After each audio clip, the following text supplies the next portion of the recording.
Okay, good afternoon, gents. Happy Monday. Hope everyone's had a great weekend, a relaxing weekend. It's been quite a good one for me. I felt really relaxed and I'm back ready for work. I needed the weekend off, actually, I felt. I thought last week was a pretty tough week. So let's see how we get on this week. So, afternoon, how you doing, pal? ES Trader, good morning. So it does look like we've started off arranging. We opened last night UK time, yesterday tea time, US time, and then we've had a couple of legs down, big strong push up, and then we found ourselves so far holding on this bottom line here, which may probably turn out to be the bottom of a range, I think. So we'll see, but that's really what it's been doing for the last Friday it certainly did that. But yeah, it's a bit because we had some really strong, we had about 6-7 months of constant upward movement, and it's just sort of gone a little bit stagnant at the moment. So let's see how bit, but yeah, pretty much a range day on Friday. Pretty see that just sideways, and obviously we had that initial push, and then we were just sort of working between. So I think it's probable we could do the same. It's a bit early to tell yet, but I think it's probable we may do a bit of sideways again. So we'll have to see. Keep an eye on that. So JP, good morning. Indy, good morning. James, good afternoon. Angela, is that Angela? Angela, I think so. Wishing everyone a green trading sale. Let's hope so, mate. Let's hope so. It would be nice. So market is due to open in just under 3 minutes. But we do seem to be going stagnant. We got no news today, so nothing to concern ourselves with any surprises. So it looks like we've had a little bit of a channel here, maybe a bit of an overshoot, but it's clearly sort of struggling to break below that line. So whether it will eventually break and go any lower, I don't know. It could come down to this level, I suppose, and then this might be the bottom. You might consider this the bottom, I don't know, but we'll have to see. It is a bit early. Can you reload? Yes, I can. Glad you've reminded me. There we go. ATR's high again this morning. 3.72. That's a big old bar, that is. I hope that calms down, because that would be the average bar. With a tick above and a tick below would be 4.25 points, which is way more than I want to risk. So, okay, that may be a bit better. In fact, that would probably help me a bit, because it didn't fit very well here. So let's squeeze that up there to about that. What does that look like? Let's try and find something that suits all.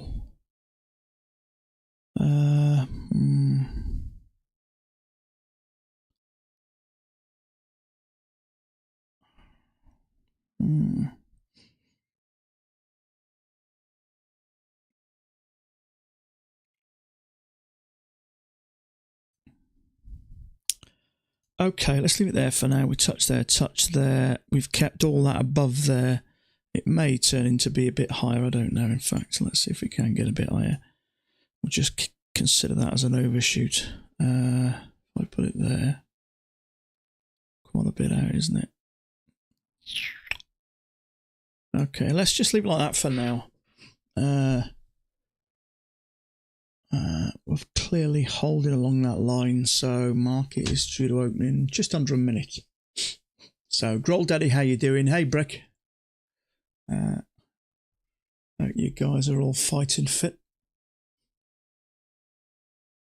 I was hoping we may get a new offer on the table from Apex, but we've had nothing yet, which is unusual. I thought we would, but I think sometimes they need a couple of days to realise people won't pay the 50% off. They did that last time. They changed it to 50% off resets, which limits you. It's okay if you've got an evaluation and you fail it, but if you want to buy an evaluation, you're not going to pay 50%. So that will drop their sales down dramatically. So I'm hoping in the next day or 3 we may get another discount to, I don't know, 80% possibly. I would have thought so. I don't think it'll be long, put it that way. Okay, market's open. So a little bit of quicker movement there. So let's just keep an eye. I hope that ATR drops down. That's just That's too rich for my blood. You've got to be really careful. That's quite a big loss on the cards. I hope it drops down. Otherwise, I may go down to one contract. We'll have to keep an eye on that. NC, how you doing, pal? Okay, so clearly starting off sidewards. No argument there. So this is where we see whether we'll continue down. It may. I just sort of did look at that earlier, so it depends how far it goes over, but I don't know. It may be more like this. I don't know. It's too early to tell, but it's going sideways. It'll either push in, or if it drops down, I think then there's a possibility there may be a bit of a channel. So we'll see what happens. But so far, clearly sideways.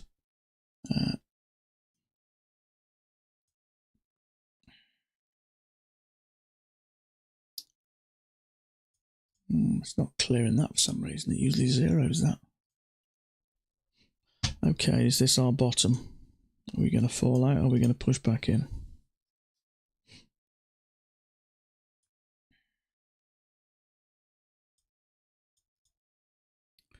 Okay, clearly can't trade that. Could go up or down here.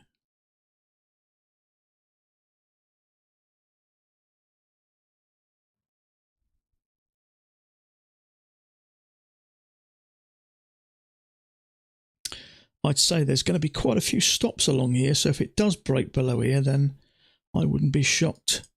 I mean, if you're a risking man, you may take that. And if it does manage to get through below some of these, it may have a quick drop, but it may pull back in. It just depends, really.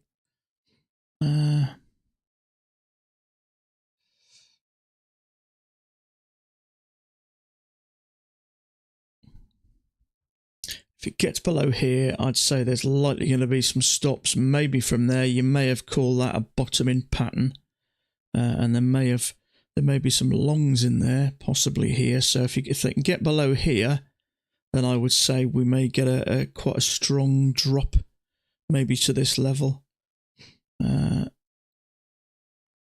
it could trap a stack load of shorts and rock it up. It could go either way, really.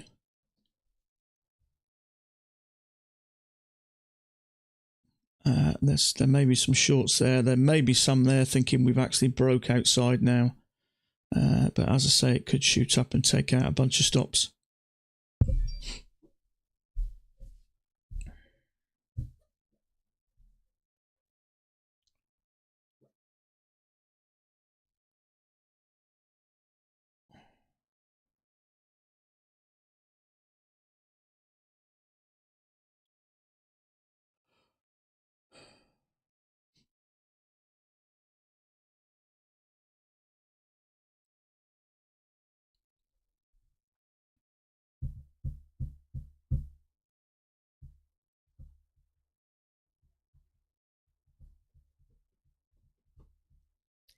So far, the EMA has held price.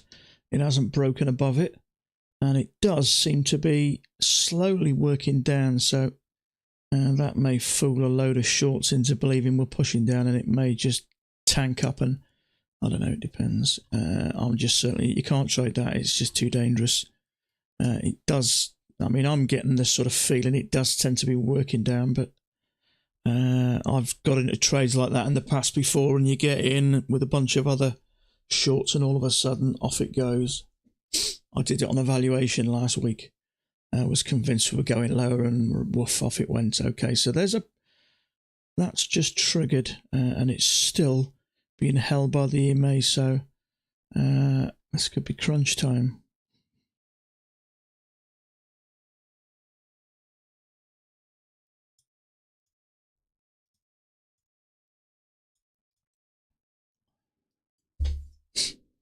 Okay, let's have a look. See, 1 minute it's giving the indication we're pushing down. We actually close outside, lower high or failure, whatever you want to call it. But it's not a great failure. I mean, really, you want a nice bullish bar like that to trigger above for your failure, really. Then that might come down, but it's just Could be doing anything at the moment.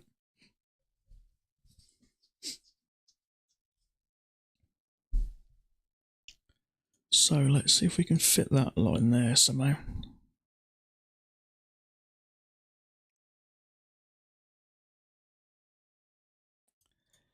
Let's leave it there for now. Accidentally traded already past evals earlier. Disaster averted, but scary. Yeah.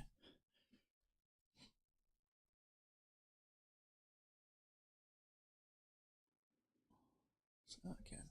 Accidentally traded already past evals earlier. Okay. Is there a way to lock an account or just set $1 loss limit? Depends how much you're over by, but what you can do is switch over to MES and just set a one tick micro. So even with fees, the most you'll lose is about $2.5, $3. If that's what you mean, if you want to sort of see the rest of your 7 days off. If I'd pass mine now, obviously it's nice to get about $50 over the 3,000 if you can. And then, yeah, just on that account every day, just switch over to the MES. And then I have one set just to 1 micro. And then obviously just do 1 micro a day. It doesn't really, it depends how much you're over. If you're $50 over, it doesn't even matter if you win or lose. I don't even think about it. I just hit buy or sell. And even if you lose, it's including fees, it's about $3, so it's neither in nor there. So we're still come down to the bottom here, so we're still I'll be inclined to bring that a bit closer. So it does look like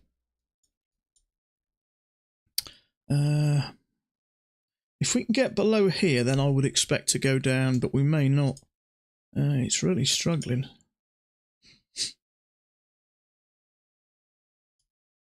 Okay, bullish bar right on that. Just too dangerous in my opinion. Okay, if that breaks below there, I expect that to come down.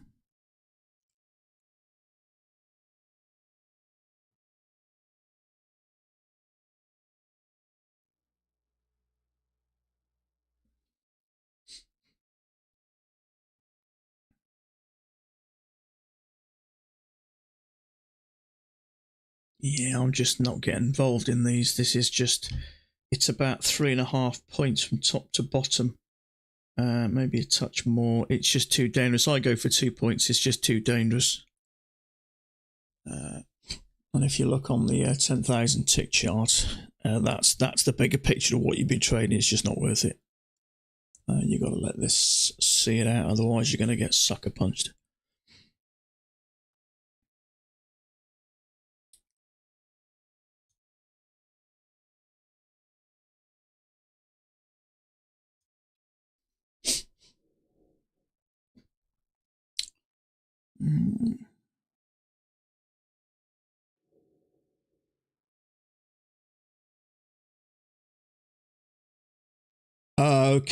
Okay.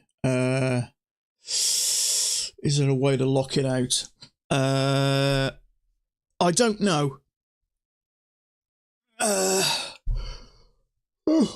Excuse me. Just I mean, when you do your trade copy, just make sure it's deselected. I'm not aware of anything. When I've passed them, I'm just very careful. I'm not aware of anything.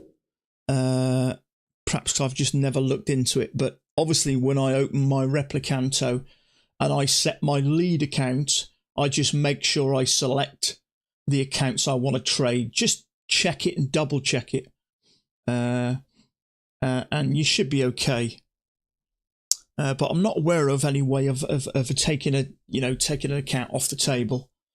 But what I do is when I open my chart, first thing I do is trade a micro, get it sorted, and then I can forget that for the rest of the day. Yeah, that's all you can do. Just spend a minute or two, just check it in Replicant or whatever trade copier, and just make sure. All I first do is I set my lead account. And then it shows me what counts are then available. So just make sure you check and double check. And then you should be okay. You shouldn't go far wrong. But I'm not aware of any way of locking an account out.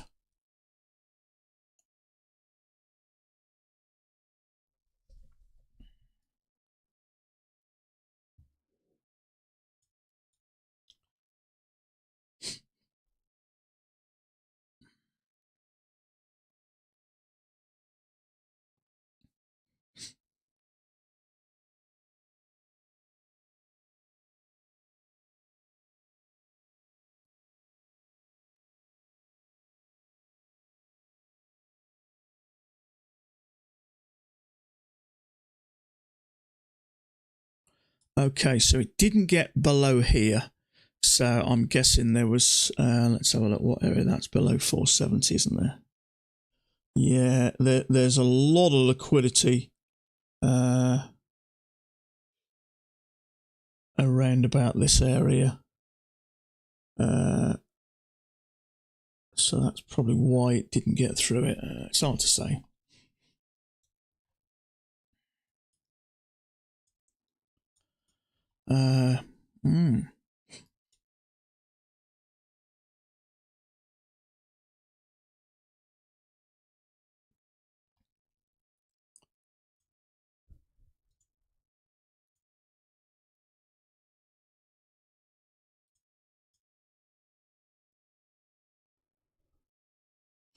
Okay, there's no trap there. If there had been a short trap there, I may have gone long.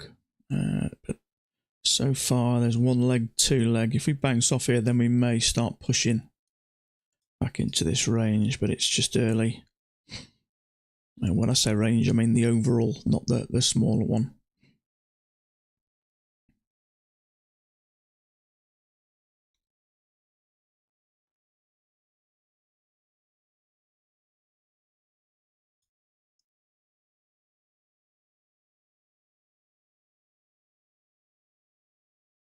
Okay, there is a failure there. Order filled.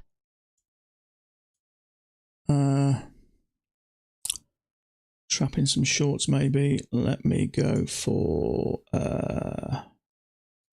maybe 6 ticks.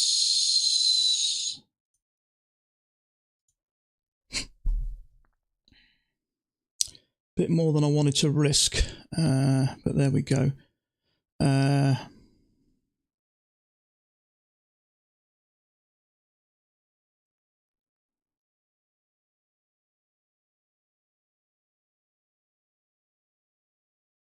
3.75 point risk. More than I wanted to risk.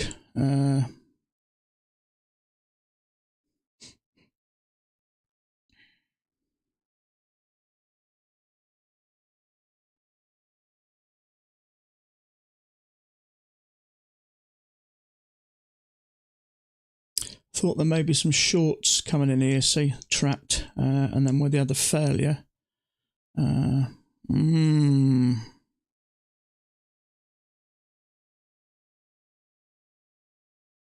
This is not looking good.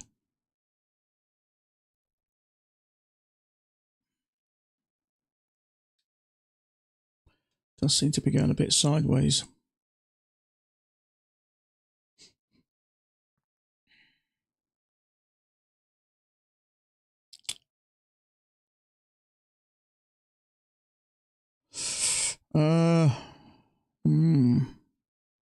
I might try and get out of this.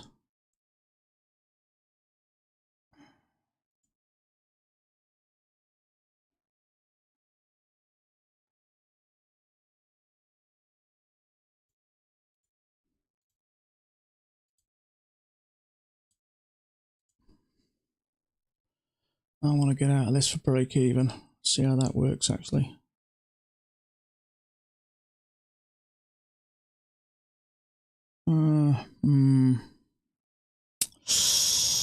Oh dear, I'm buggered.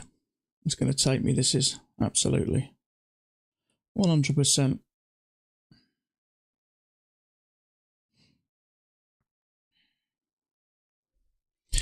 Yeah, it could, but I just don't think it's going to. It's too close to me now not to take me, really. That's a real shame, actually. I might give this one extra tick because sometimes it'll give you that on something like this. Sometimes it's the way it works. I just don't like it how it's going sideways, so I'm going to try and get out of this.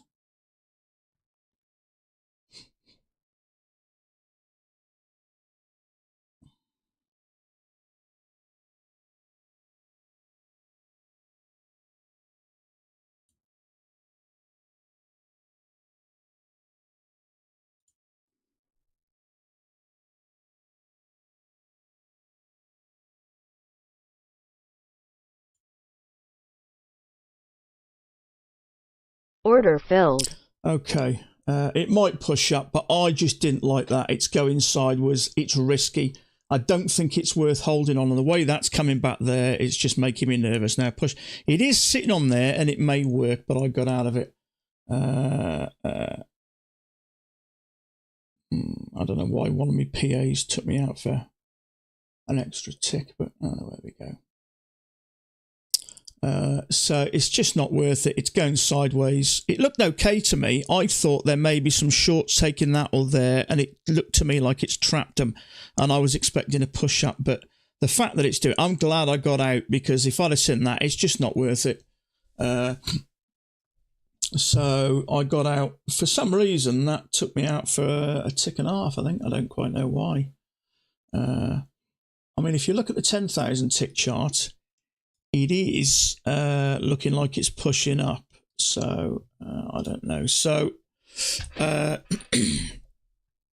I got out break even anyway. I don't quite know what happened there, but it's just not worth it. I don't like what that's doing now. It may work, but I don't think. Yeah, okay. So good decision. Made a good decision there, because I got out there straight away. It came down and it went right back where it was. So getting out. The trouble is, after that, see, it looked like it was going to go up, then it went sideways. Sometimes when it goes sideways, you just got to get out. Because I was in for that for 3.75 points. So that would have been a $375 loss. So it's not off a nice skunker trade, but okay. So I'm not even going to bother marking that or putting that down as a trade. It's neither a win or a loss, because what I do now, I don't put figures down at the end of the day, because sometimes if I'm trading evaluations, the figures though, so I just put 1-0 or 2-0 or whatever. So I don't put no trade down for this, because obviously I skunked it and got out of it. So first attempt out of the range, not enough conviction. Yeah, it just seemed to do that, and it was a failure, I thought, because there might be some traders trying to short that, but anyway, so not too bad in the end. So it worked out in the end. So okay, so sensible decision. I don't quite know what happened there.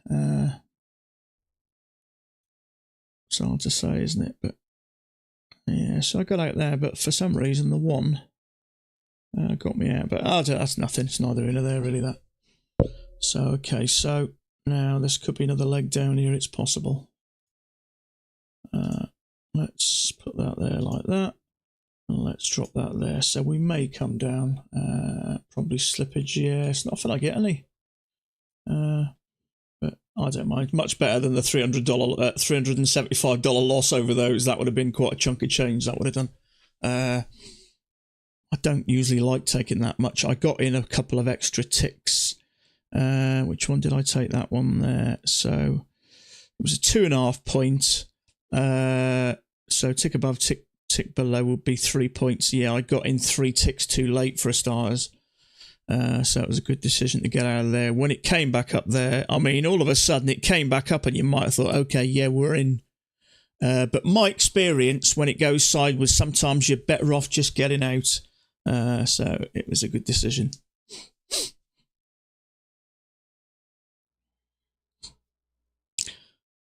So I'm not even going to bother marking that.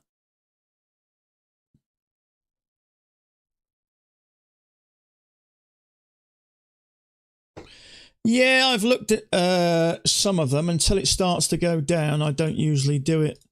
But normally you would go there for a starters, which would be there. Normally you go to the next swing, which the proper swing I'd say is here. So What are you on about? Draw a line from the top of the the top of the wicks.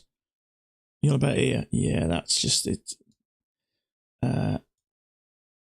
Yeah, it doesn't look right to me because we've missed such a big spot. Usually, that's the first push down. This would be the. So it just doesn't look right to me. If we continue down, then you know, maybe something like this. Maybe, I don't know.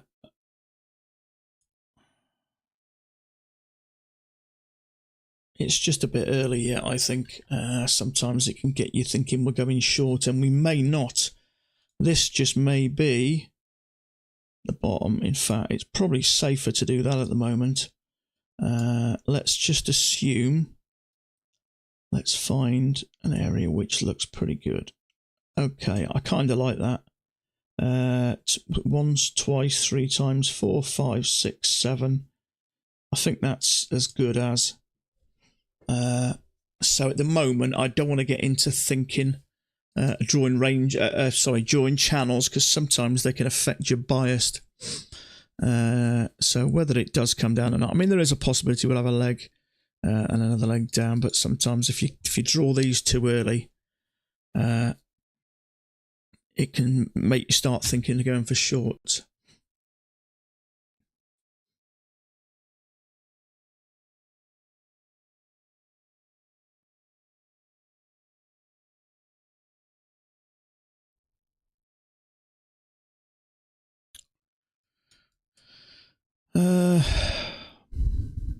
Are you on about here, are you?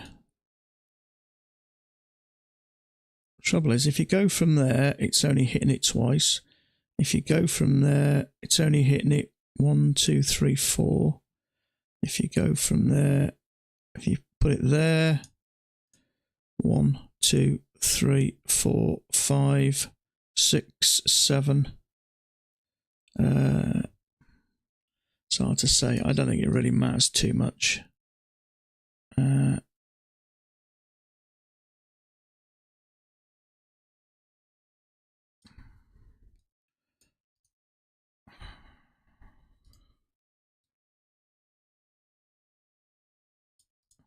Okay, let's leave it like that.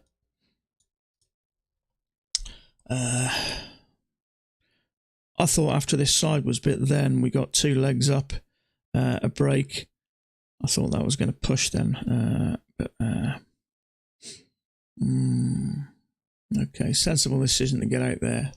I may have jumped the gun a bit there in hindsight. Trouble is, if it rockets up again, we have a leg and a leg up. You know, the conversation will be spoken about and over with, won't it? But the trouble is, it is a failure. There may be some shorts coming in here, see, but once it starts to go sideways, it could be forming. It could be forming a new top of the range. Hard to say.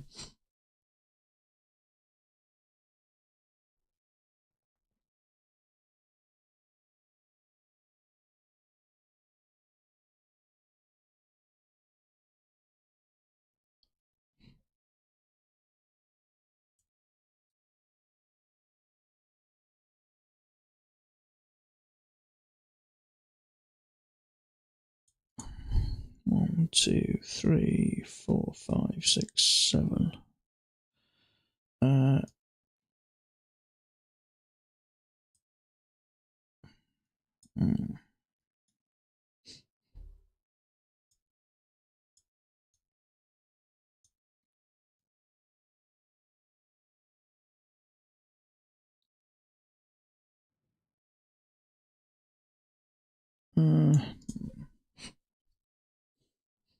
Trouble is, it may have been lower there, but sometimes then it can just extend a little bit. I don't think it really matters. We've actually had one. If that's the downtrend, we've had a new low there. I think, yeah, we have by a tick or two. So technically, depending on whether you draw that as like that, we've got this. I mean, to me, that was a bit of an overshoot. I thought we were pushing up. That to me was a channel with a bit of an overshoot. And once we bounced on these bottoms, I thought then the chances are we'll push up. Then we had that, which seemed to, after this, go to the top. So we had the failure there. I thought there may be, because it was higher than this, there may be a couple of shorts going here. So that's why I took that. But I mean, ideally, I prefer those bars a lot closer to the EMA. I mean, the bottom of the bar a lot closer to the EMA. So,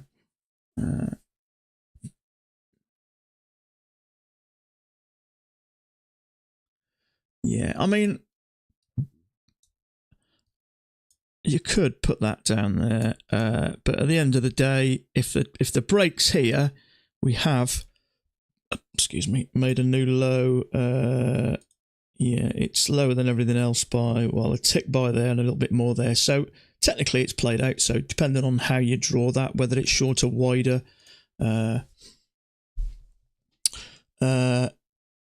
we've definitely made a new low, and it's certainly, price is certainly struggling to get below there. So whether we'll continue up or down, I don't know. But in all fairness, I don't usually trade these. So I'm just going to sit and wait till we either get out of them.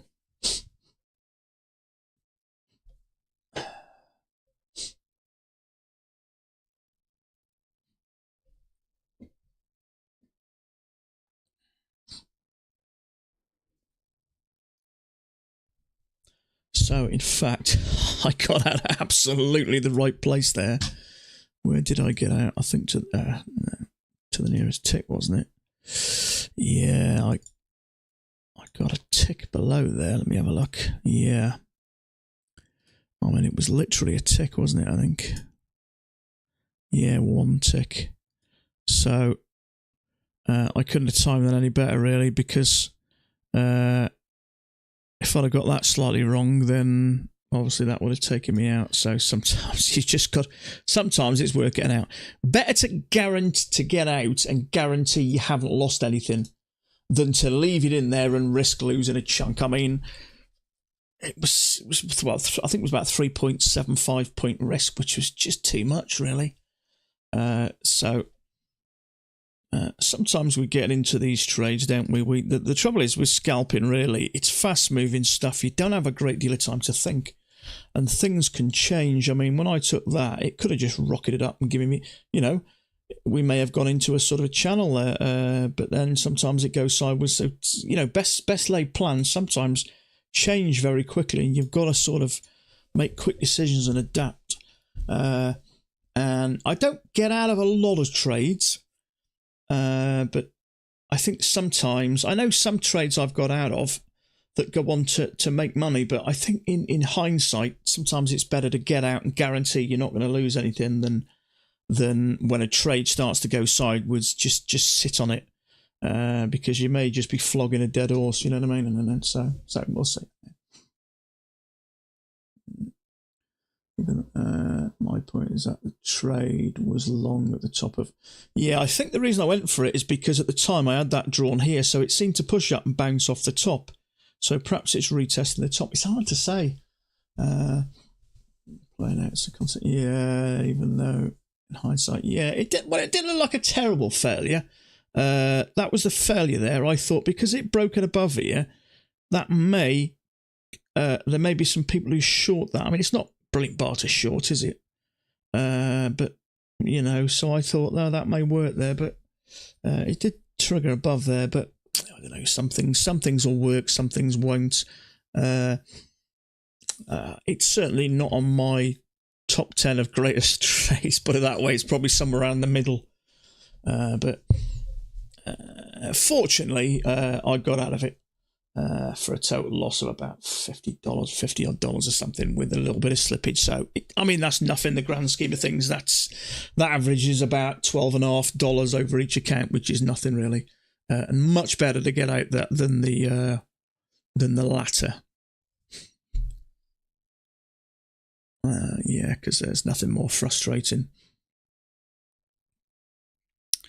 I got to be careful how I do that. Sometimes when I see a trade go in, by the time you right click and all that, sometimes I just click buy. Now, most of the time it works, but occasionally when you have a loss, it makes that loss. There was 3/4 of a point extra there, which I'd have lost. So in the grand scheme of things, sometimes you miss a trade, or sometimes trades just go. So if I hit the buy button, it does tend to steer me in an okay direction more than the latter. So there we go. So same again, a bit of a pain in the arse day. So it's been doing that nearly for about 2 hours, nearly just under 2 hours, an hour and 45 minutes, something like that. But really, it's hard to trade that. In all honesty, I probably should have stayed away. What is it, 5-7 points from top to bottom? Trouble is, if it pushes in, you've lost a point and a half straight away. You want to be out before the bottom, so there isn't a lot of room for error. And I would say, really, to trade these types of ranges, and Mac will probably tell you, just stay out of them. But if you are going to trade them, you really need to know what you're doing. And I'm clearly nowhere near experienced enough to trade these safely. And in most cases, you're probably best off. So, yeah, so maybe we've got a couple of legs, maybe a second entry long and a push up. But same again, you can't go long into that lot. It may work, but it's just too dangerous.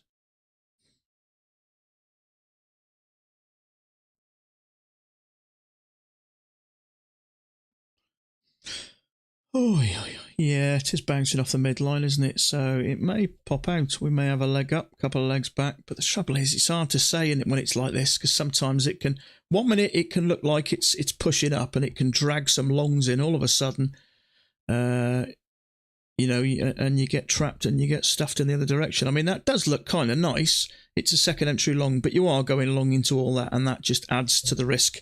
At some point, it's got to break out. But you just don't know. See, if you've gone long there, maybe long in one of these, it may trigger, come down and shaft anyone. So if that finishes bearish straight away, you're going to be a bit nervous. So I think sometimes, unless you've been doing it years and you know exactly what you're doing, you're best off just leave this and let it sort it. Go make a cup of tea or something, or put your feet up. Fail second entry short. Yeah, it is risky though. Okay, so there's your new low. Struggler once, struggler twice. Yeah, it might work. Trap some shorts there, but it is a little bit congested, a little bit sideways. Okay, so that did work. So if you took one of them thinking we're going to go out, it may stuff you.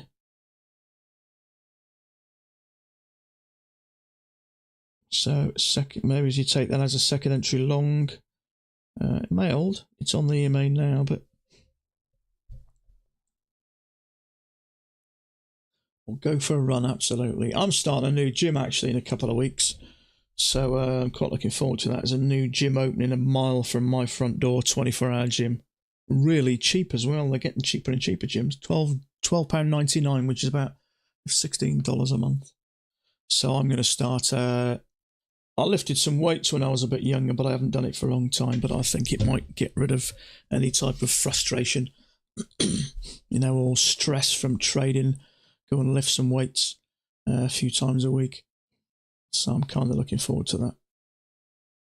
I think my running day's over. I did karate for 17 years, and I've had cartilage out of my knees, one of my knees. So I think running might be pushing it for me.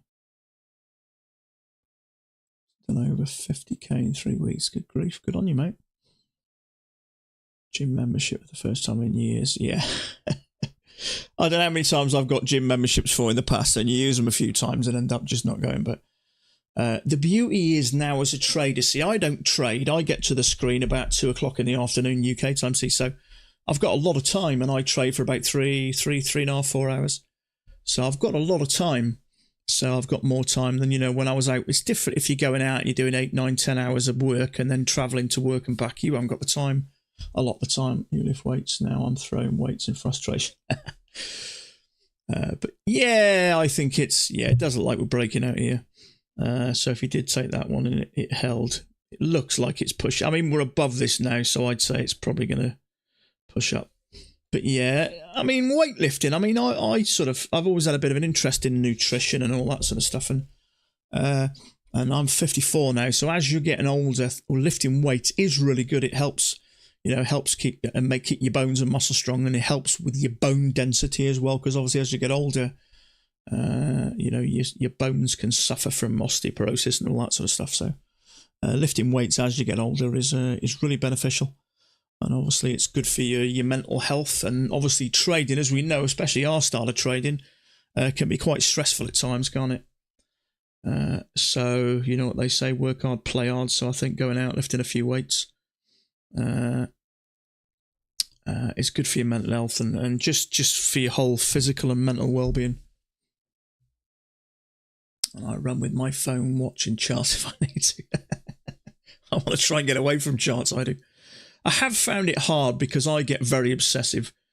If I'm interested in something, I get super obsessive.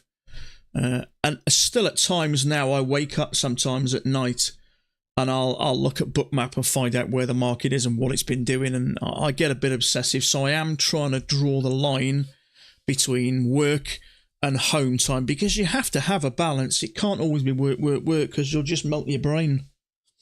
So I am trying to, I went fishing for a couple of hours yesterday, sat by a lovely lake.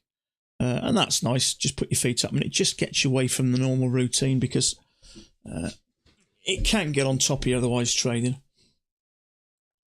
I don't lift weights, but I love riding on Swift.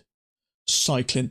Yeah, I've done a bit of that in the past myself. We did have one of those, they call it spinning over here, or a spin class over here. And I bought one of those ones from the spin bikes from a gym. Star Trek, something like that. And I did that for a while, but I have got a rowing machine as well, which I keep meaning to tart up a little bit. Another one from, I kind of like buying nice quality equipment, but ex-gym bits of gear, because they tend to be really well made. Took your first trade on Friday on the phone, did you really? Yeah, I believe you can trade on the phone now, can't you? Can you do it with IntraTrader, or is it Trade-of-8, or? I don't know. There's a trend line. Yeah, there may well be. I just wanted to give it time to come back in.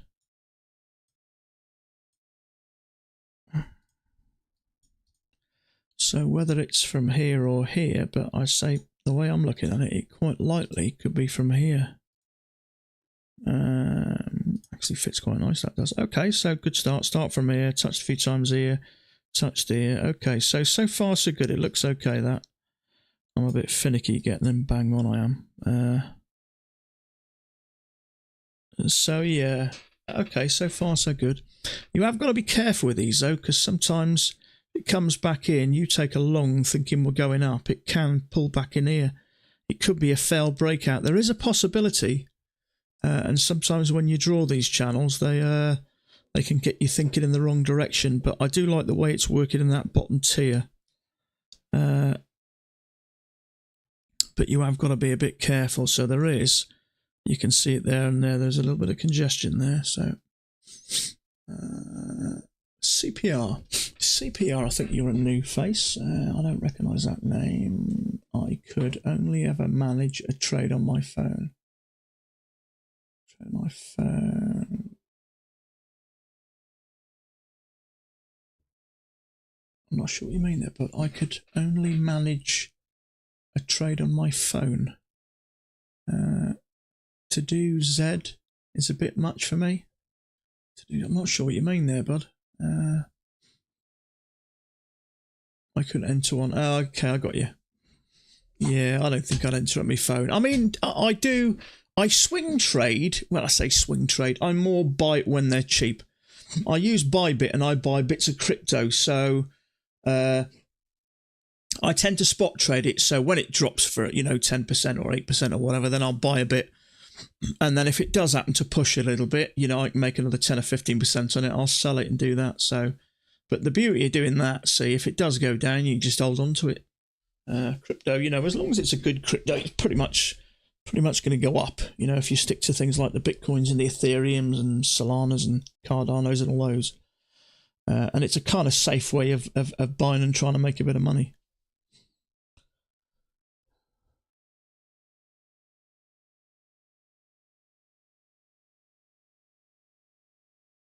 Yeah, see, I use a Bluetooth mouse. I like mine. I've got a Logic. What's mine? The Logic MX Master. It was about £80 UK, but it's quite a chunky, heavy thing, and I like it. It's just comfortable. But I do have a separate wire, which is constantly plugged in near, just in case. But the battery lasts weeks and weeks, and once a week I just tend to leave it overnight. But I do have a spare ear just in case. But I've never had a problem with it, to be fair. It's never... I had one issue about a couple of months ago, but it wasn't the mouse. It was something else froze, but... best mouse out there, I mean, just Bluetooth mouse, operate the phone there. Okay, so we do seem to be working up. It kind of works quite nice there, so if we can get a couple of legs down here, I don't mind having a go at that. So where's the main market open? Okay, we're down here, aren't we? So that's not a problem. So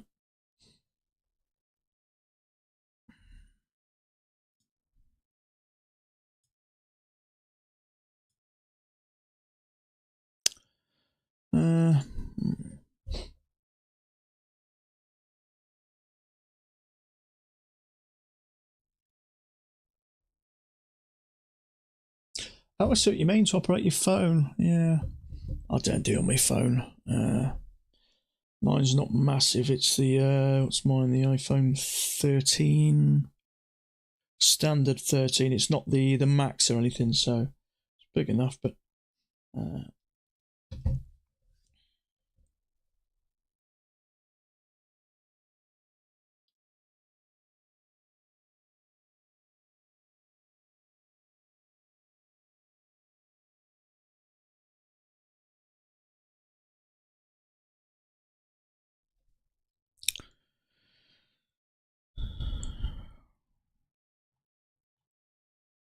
okay, so it didn't even come close to the bottom of this. It depends where you draw. I did sort of quickly draw another channel there just to see if it was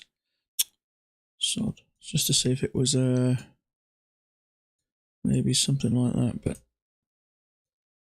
trouble is, there's no second entry anyway. It's just a quick break if it is in that. But in all honesty, so far, excuse me, just a minute. I'm just going to take a quick bathroom break. I'll just be 1 minute.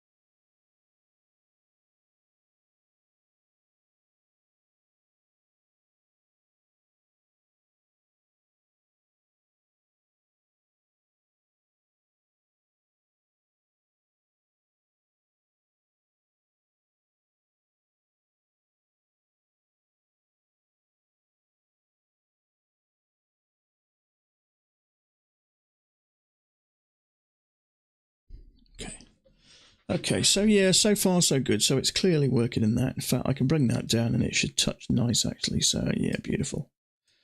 Touch. Okay. Touch there. Yeah, it looks pretty good, that. I notice you have red.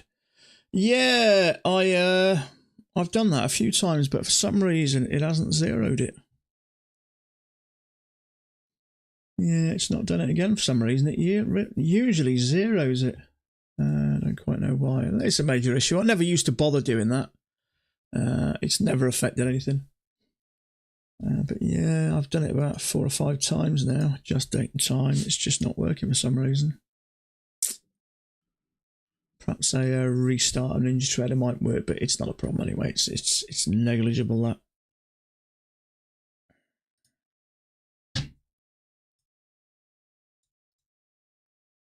Okay, so clearly ranging at the moment. We've gone down, up, down, a little bit of sideways and up.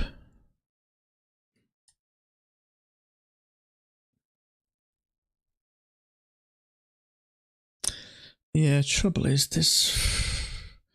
there's no real exit. See, I thought I'd had something similar there, so the only thing really I could see there would be, it is a second entry and a higher low, but it's just so risky, isn't it? The bar's a bit naff. Apart from that, there's nothing really there, is there?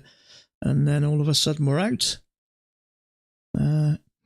You may sort of take that and try and trap some shorts, but you're so far from the EMA, it's just too risky. So unfortunately, there's just no entry really. You may have come off the bottom here.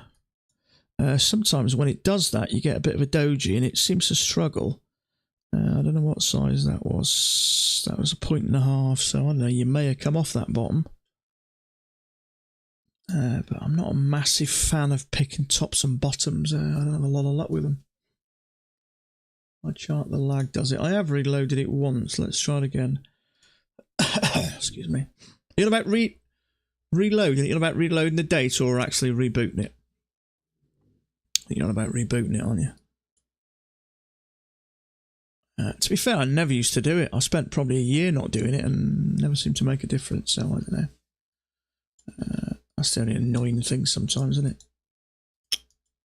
I'm going to just redo this because sometimes it might be bloody miles away.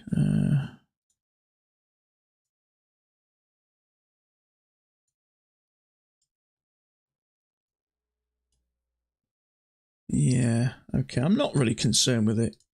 It's never really created a problem. Yeah, if I rebooted Ninja Trader, but I'm hoping we may get a setup here.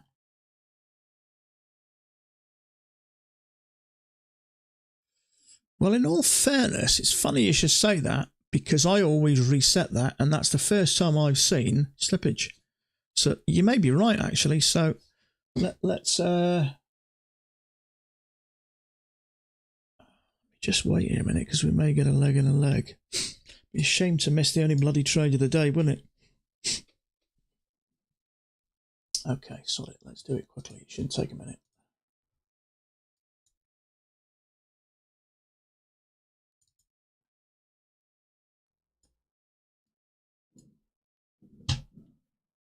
Come on, why aren't you opening up?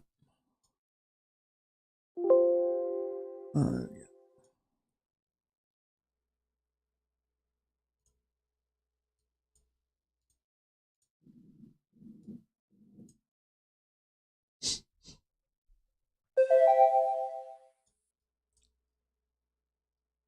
Okay, everything's working as it should. Okay, let me just check everything's okay. Order submitted. Buy limit.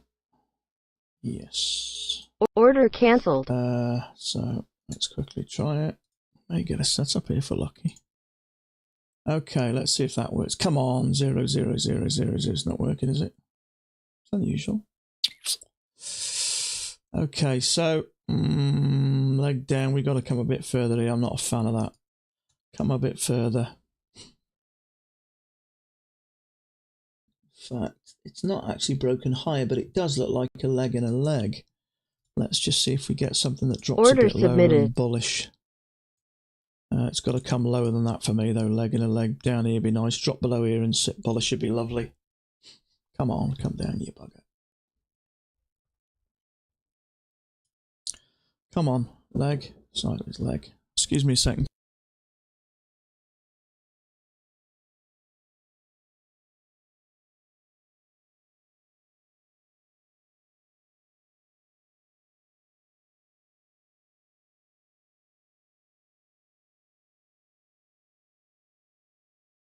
Sorry about that. Okay. I've got this wrong. Let me just... That's there, isn't it? Okay, so...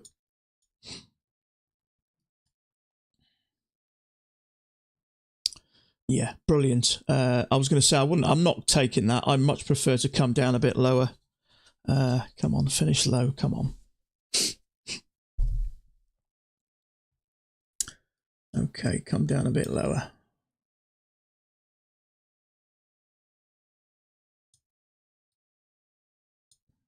Come down here. Come on. Come down here and then finish bullish and I'll have some of that. Leg. Let me just check. I like the way it's going to sit on there. Come on down. Come on.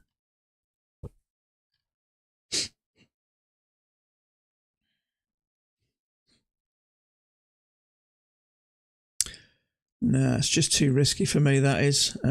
Probably working okay, but it's just something I don't like about it. I'm not a massive fan. It is working, but I just prefer it to come closer to the bottom because it could trigger and come a bit closer. There's still quite a bit of a blank area there for me. So Order cancelled. just a little bit risky.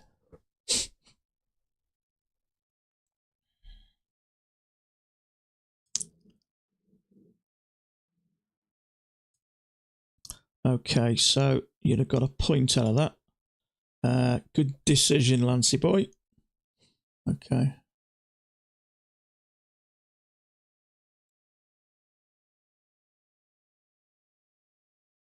So that again. That's, oh.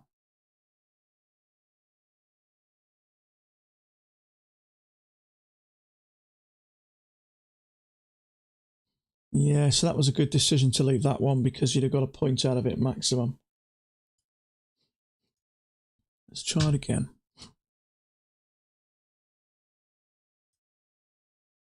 For some reason, it's not working.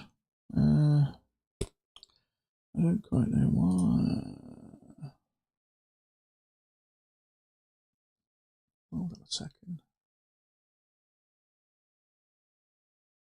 You've got a lot of drawing objects open. Try deleting them and the lag should fall. Drawing objects. There's actually not a lot really, is there? I've only got 1, 2, 3, 4. Okay.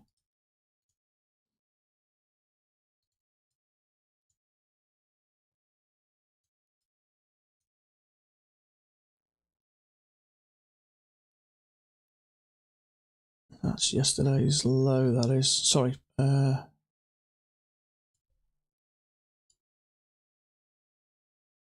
you what, let's get rid of bookmap as well. That's saying you're doing nothing.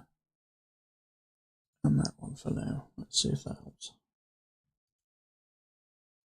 Not trading that anyway. Can't get in there. It's just too choppy for me, that.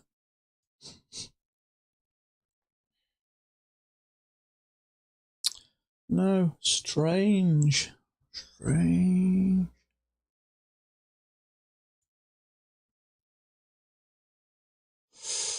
Oh.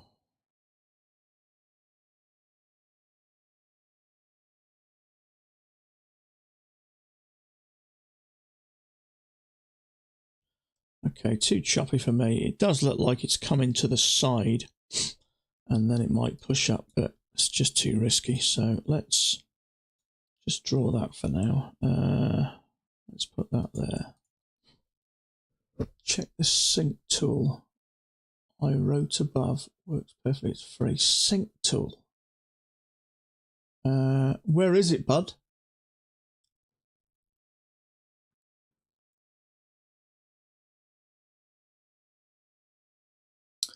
Time sync tool. That's the only one that I'm aware of.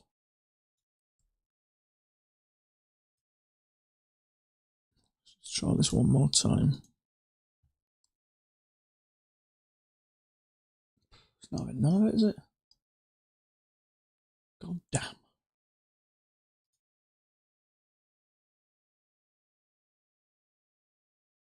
Where is the sync tool, bud? Sync tool. Drawing tool's not here, is it?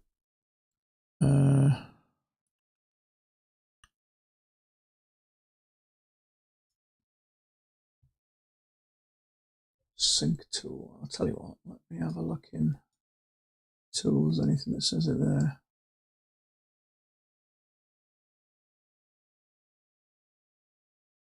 No, I don't see anything that says sync tool.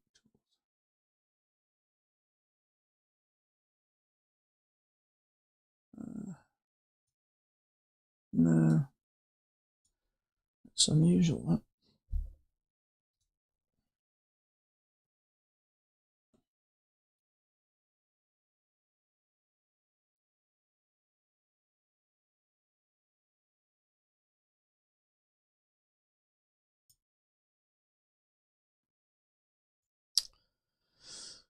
Do it.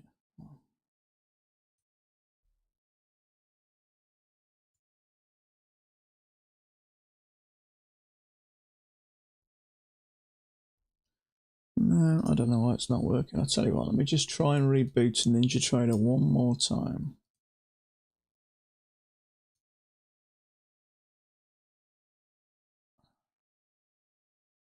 Okay. I mean, you could have gone there. Trouble is, it's risky. It could have gone closer to that one. It could have come close. It's just hard to say, really. I'm just going to reboot Ninja Trader once more. In fact, I'll tell you what I'm going to do. I'm going to do this quickly. I'm just going to clear out my... What's it? Excuse me just a minute. You can just admire a picture of me there, looking over my empire. Okay, let's just clear all this. Close window, exit. Now let's try again.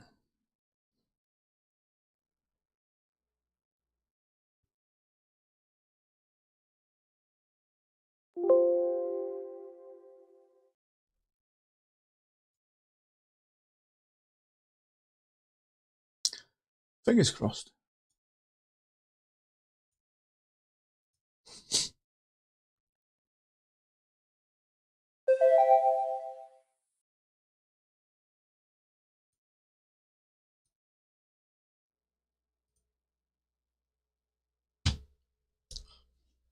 Come on, let's see if you're working this time. Funny you should say that, though.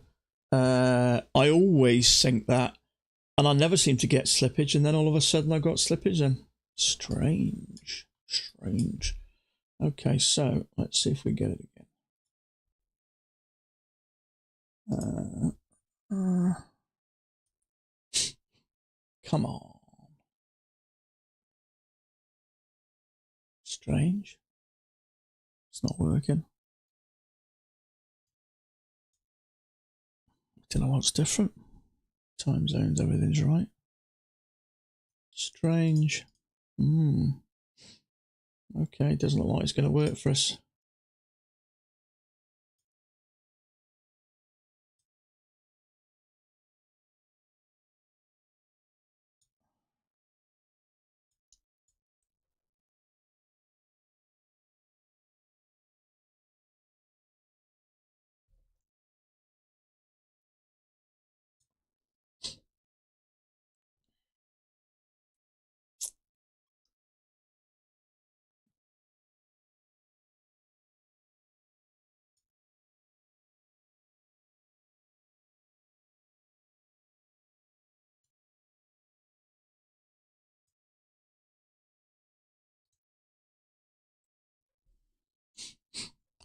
Strange that is. It's the first time I've not known it to do that. Probably going to take the computer to reboot later. I'll worry about it later. It's not a major issue.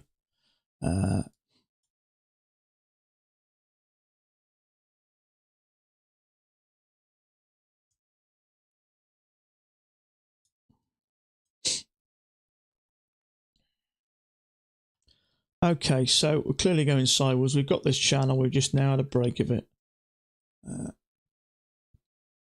The link you wrote.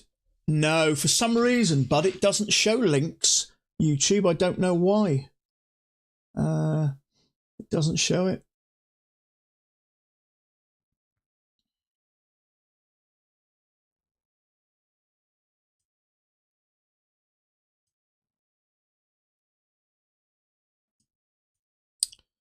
Yeah, so usually that just does it, doesn't it? Just date and time, sync.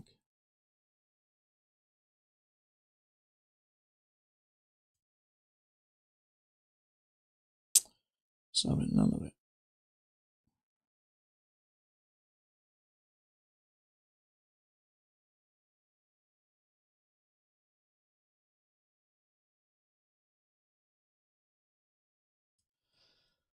I'll have a look later. No, for some reason you can't write links. I don't know why.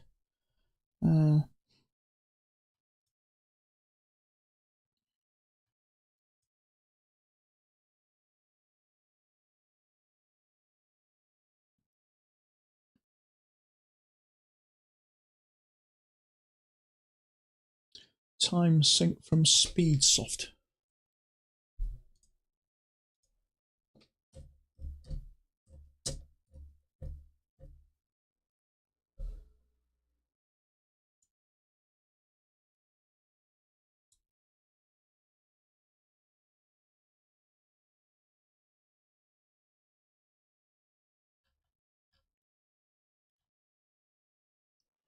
Okay, see if we can get a higher low here.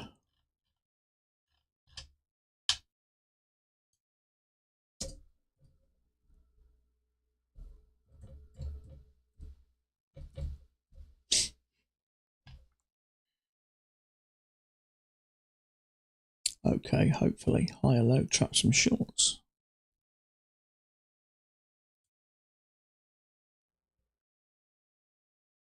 Yeah, I don't download anything and install it while I'm trading, to be honest with you, so I'll just have to keep my fingers crossed today. I've got it over here. That's it there, I'm assuming, but I don't do it while I'm trading. So, okay, it'd be nice to trigger that. If we can trigger that and push up.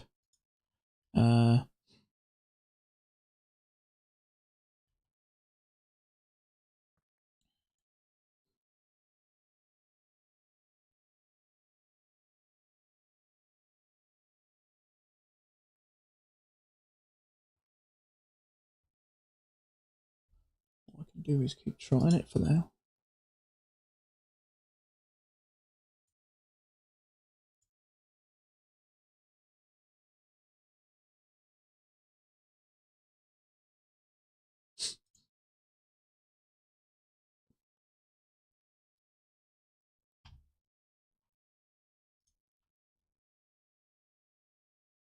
Okay, that's a nice looking channel there. I'm happy with how that's fitting. So we've had a break out of it. We've had a push up. I was kind of hoping that maybe some shorts are going to consider that a lower high and trigger, then I may be interested, but it's just a bit risky.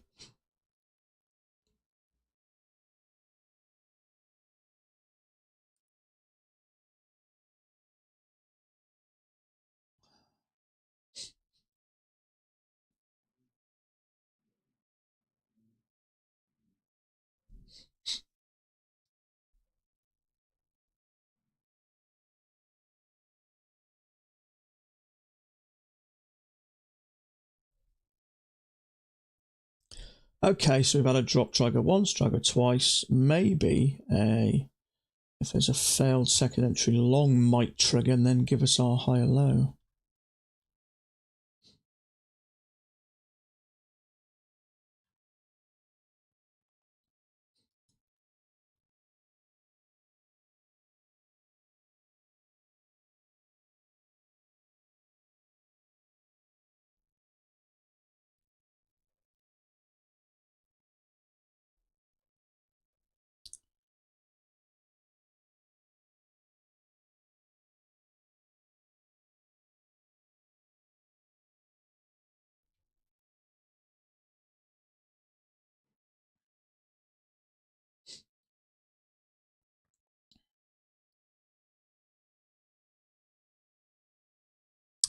That's a shame. I was hoping that was going to trigger below there and then I may be interested in there, but that's a shame.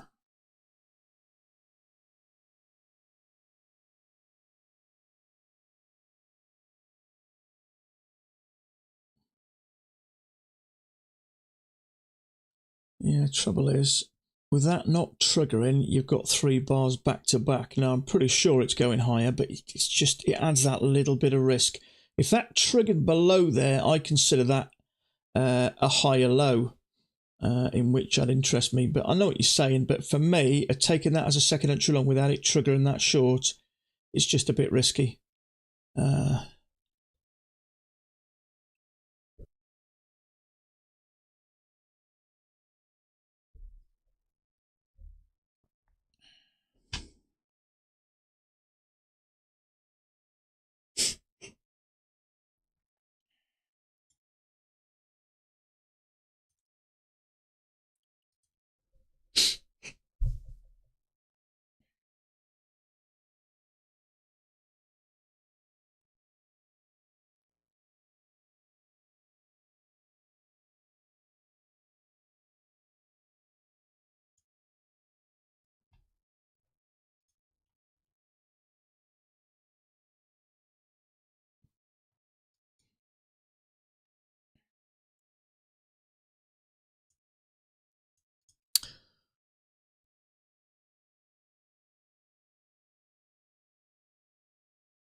Mm.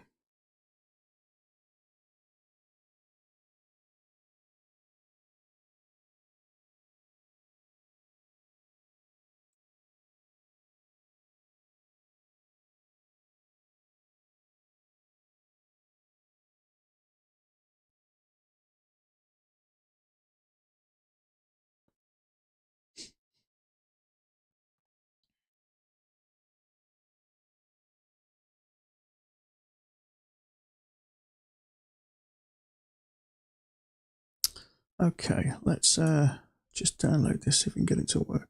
So,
there we go. That's worked. Beautiful. There we go. Keytree, thanks for that. I appreciate that. Yeah. There you go, folks. Speedsoft. Sync by Speedsoft. Excellent. That's what it did, Tree. Well done. Appreciate that. Fantastic. Beautiful. Exactly where it should be. It'd be a shame, actually. But to be honest with you, that always usually works the time. And the fact that it hasn't today, that's the first time I've noticed slippage. And it's cost me $25. So how does that even change the lag? I don't quite know. No, me neither, to be honest with you. But it's worked, though. It's got rid of the lag. It's just a sync for syncing. I don't quite know. I don't know the nuts and bolts of it all, but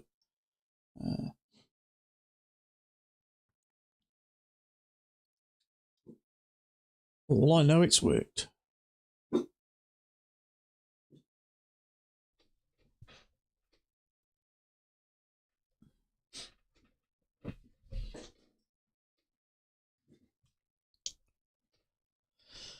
I was hoping with this leg we'd have a couple of legs down, and then I'd have expected another one up, but we didn't. We just had one drop.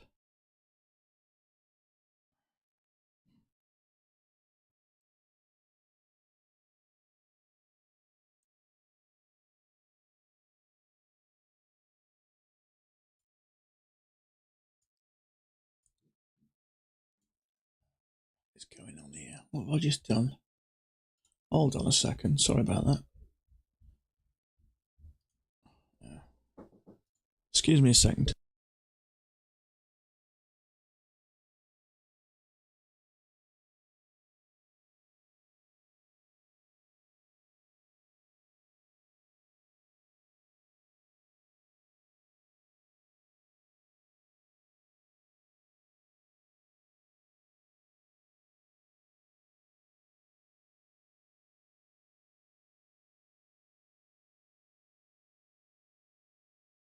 Sorry about that.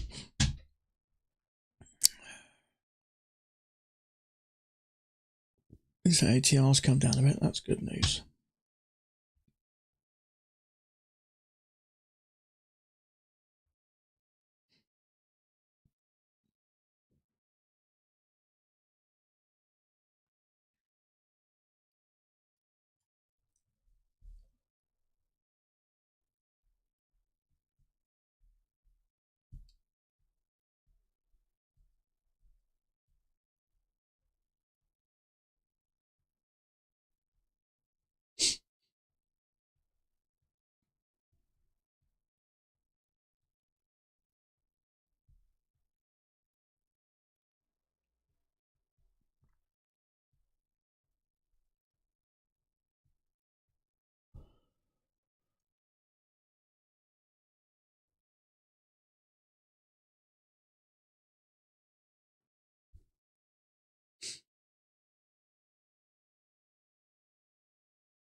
Yeah, it works a trait. That works straight away. I didn't even have to do anything.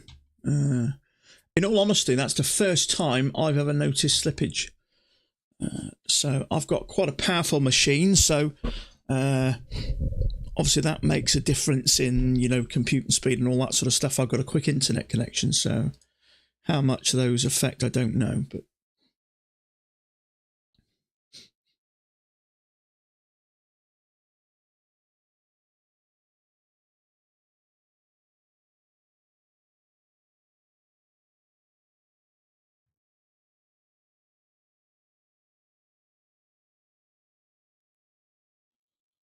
you just can't trade up here. It's just too far from the EMA, and obviously we've had a break. So that fits that nice. I don't even think you could open this up, in all fairness. It's kind of possible, but it's just too early to do something like that. It kind of actually fits kind of strangely kind of nice, but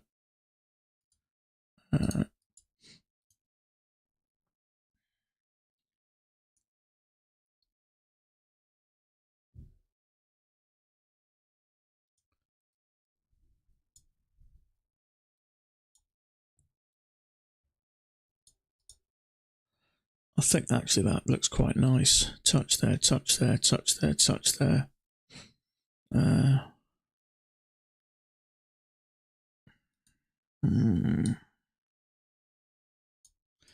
Let's see if we got something from Mac yet.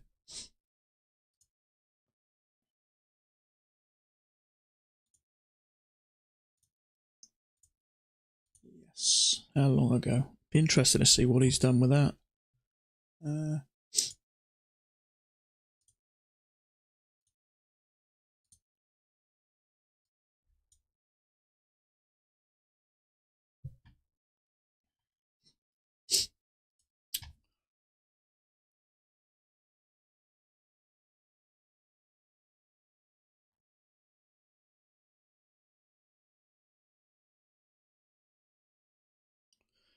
Right, okay, Max finishes here. Now this is broke to here and it's touching there. Yeah, so that's the problem sometimes, isn't it? Max, it sort of goes here, but once this sort of breaks, obviously you got to readjust. You can readjust the wider channel. I quite like that. It fits still nice there. It fits once, it fits twice there, and it actually fits in 3 places. So now, okay, granted, Mac drew it to there, but then we had this and a push up again. Well, obviously you'd expect a new high. It actually fits.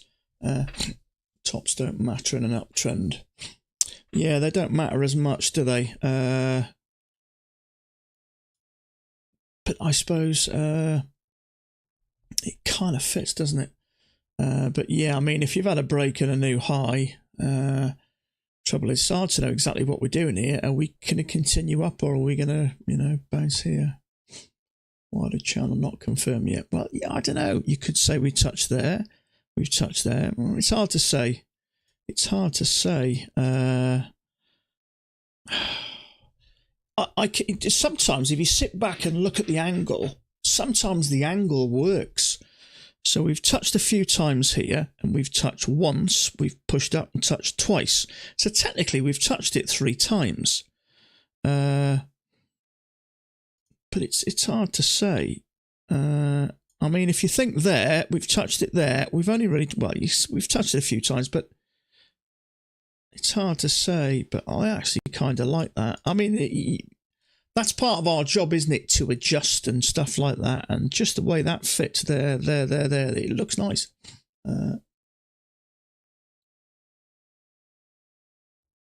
See, I kind of think it has confirmed. Having said that, if we're in a range, it kind of doesn't matter what it does it? Because a lot of the times it'll get to the top, just go arse about face and come down. Do you know what I mean?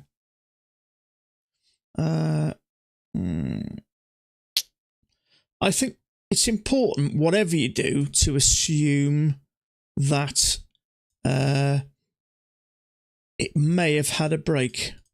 And in all honesty, if we're in a range, you'd be looking to go short here anyway, wouldn't you, I suppose? But it's hard to say.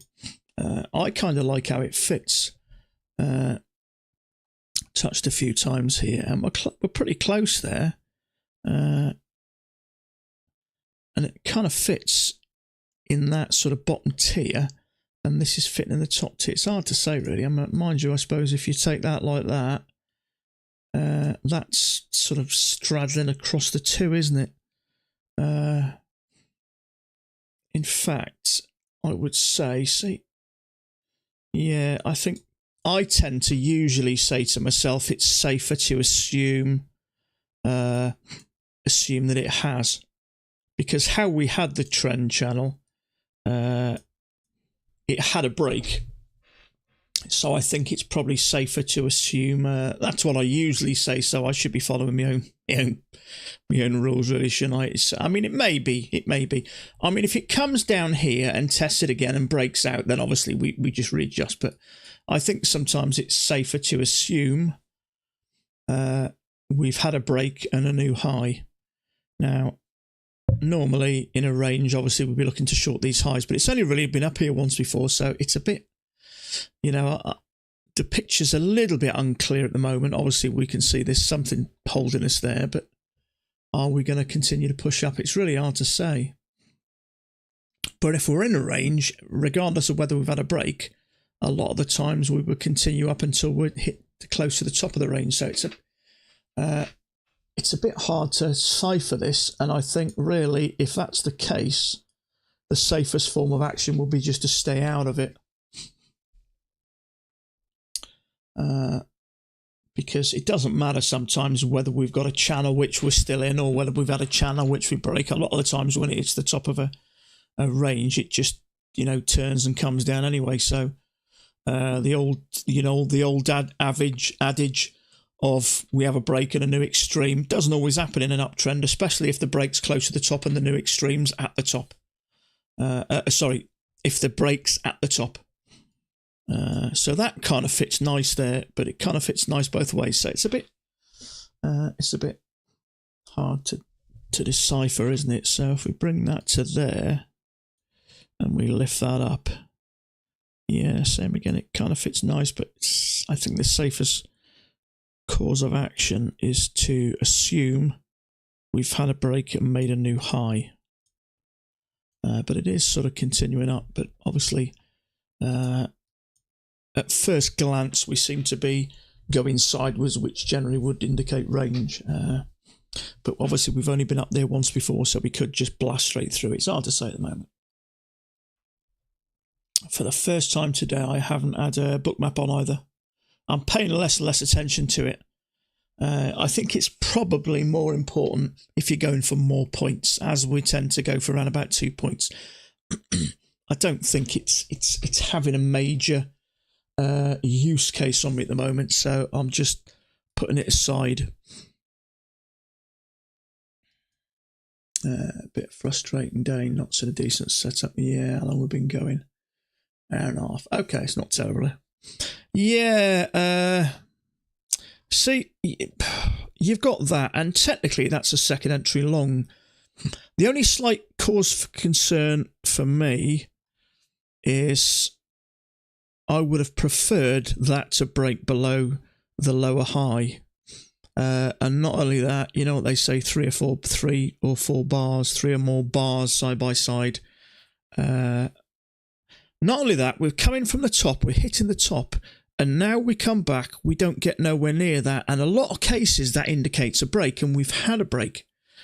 But another thing that I see a lot of the time, and we talk about this a lot, we get this leg,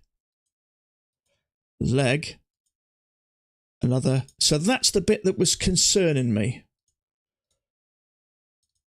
So I thought there was a possibility we could have a leg up, 2 legs of correction, which we get all the time, and then another channel. So we had that leg, and when we had that, I was just concerned that if that comes down, we could have another leg, then we'd have a 2 legs of correction, and then usually we have that measured move, don't we? So I had that in my head because we're seeing that all the time lately. And that would make perfect sense there. So if we have that leg there, and then we have 2 legs of correction, that may end up being somewhere leg down, somewhere around about here maybe, I don't know. And that would take us very, very close to what we consider the overnight highs, high of the day. So that's why I was a bit dubious about going from that, because we could have had a leg. It could have, triggered along, maybe another bearish bar or whatever, and then come down for another leg. So there was a few things that made me a bit nervous. But I think the secret is you've obviously got to make your own judgment call. Now, a lot of you may have jumped straight on that, and if you have, that's okay, because we've all got, we all see the market very slightly different. We all have different levels of risk. We all have different levels of experience. So there's a bunch of reasons which may have made you take that trade, and there's also a bunch of reasons why you may have decided against it. But you have to make your own decision, really.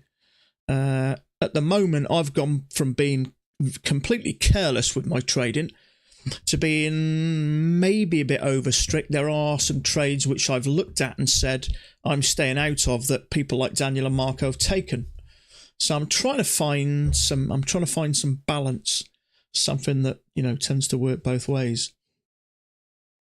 So we're getting a little bit of a congestion up here, so we may, depending on how this falls, come back in. It's hard to say at the moment, but yeah, I'd rather be overcautious than careless. You're not going to lose money by being overcautious. By careless, you're going to lose money. So I think I've gone full circle from being damn right ridiculous to being probably a little bit overcautious. But hopefully, dial back a tiny fraction and then find some sort of comfortable ground. But you are learning every day. If I'm seeing other people taking the same trade and they're working, it logs in your head.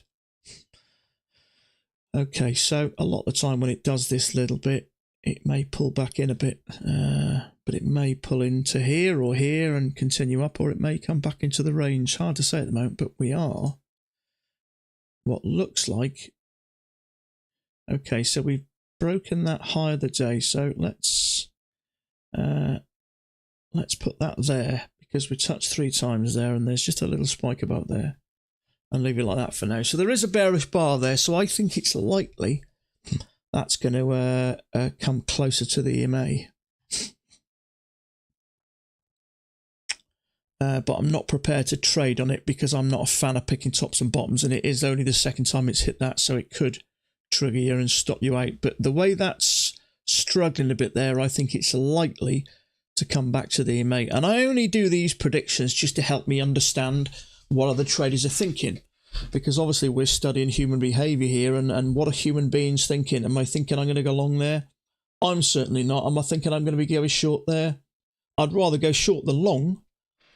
But with my experience level and the way I feel about it, and the fact that we've only hit that a second time, I'm staying out of it. But I would think it would come back to the EMA. So if I took that, there's 2 points. It may make another go and then drop further, but I'm staying out of it. But the way it's coming down 3 bars now, I think it's likely to hit the EMA. Better 0, 0 and 2, 2. Absolutely, absolutely.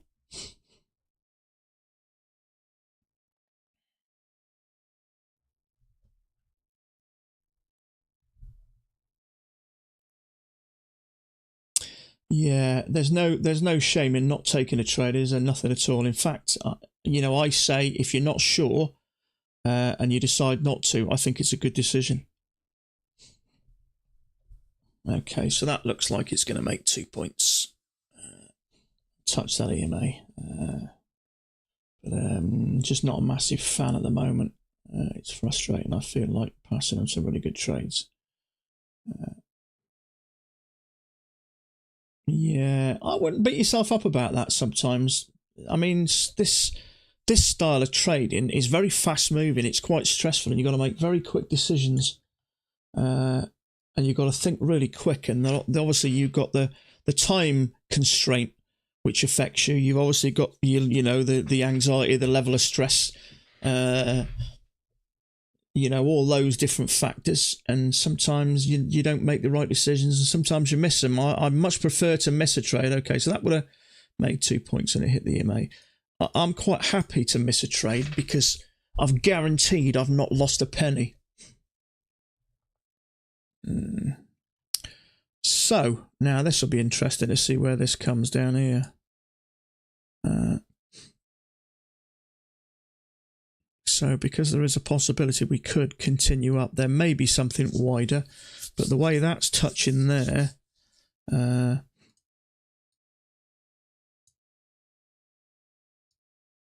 right, okay. Excuse me. Even if you go to that way I adjusted it to, that's an overshoot. So then you would expect overshoots, I think, more often than not, result in a reversal. And an overshoot which finishes like that, you'd probably say that's probably right. When I say reversal, it could come down, but it certainly come down to the EMA. But we did think it was extra.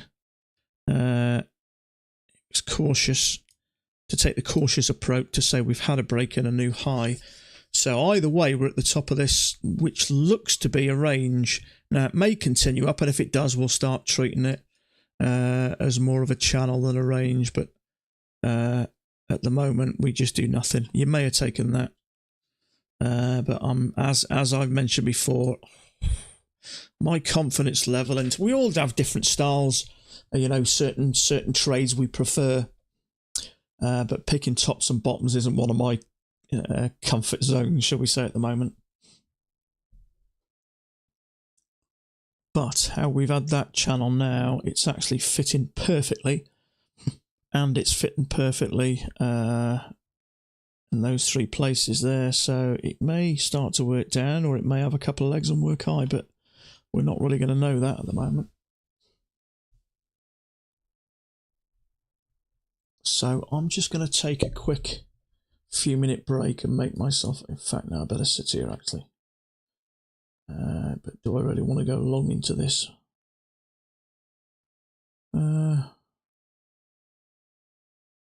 Okay, let's just sit tight a minute. I think you've got to be very careful going along, because we've obviously... we've been up to this area before, and we've actually made a new high for the day by 1 tick. So we could come into the channel, because technically we've had a break and a new high. It could be a leg, and it could push up, but... Ooh.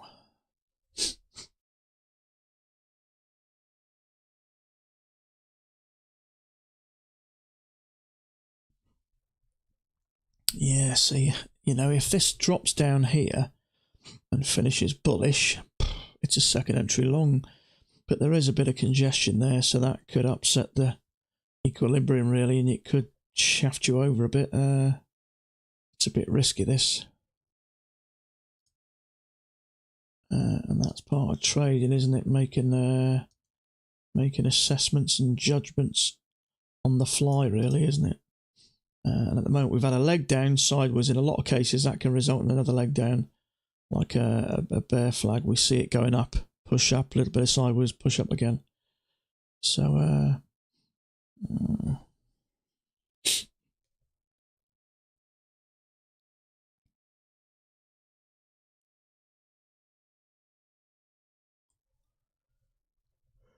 okay, I'm going to take a quick few-minute break, and I'm just going to make a quick cup of tea, and I'll be back. So.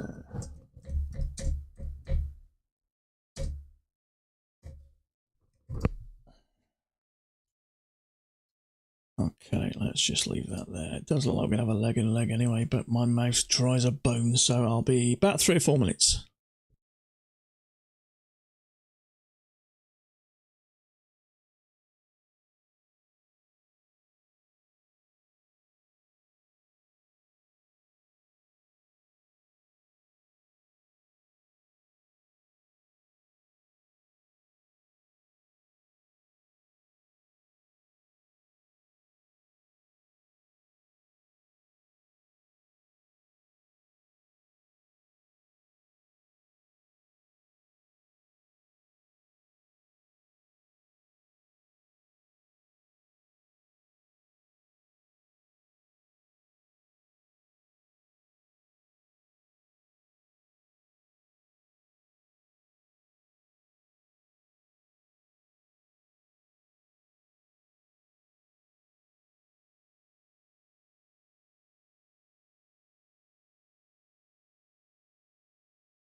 Okay. Ooh, interesting. That looks like a leg and a leg. Now, let's see if this makes a difference now. Let's have a look. Ooh. That sort of kind of, oh, it's hard to say that. That kind of fits. Okay, we'll have to keep an eye on this. Hey, Chris, how you doing, bud? How you doing? Okay, so we've got a leg and a leg. So, got to be careful here, but it does look like a leg and a leg. The bullish bar, I think you can get a higher low. Okay, short-term trend channel break, new low. So we'll have to see. It could trap some longs here. It could be like that. It's hard to say. Touch, touch, touch, touch, touch.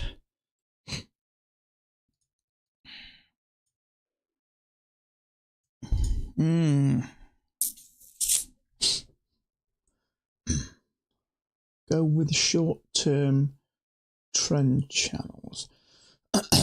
I got one there down with a break and a new low, so we'll see what happens. Maybe something bigger there. This is only a maybe.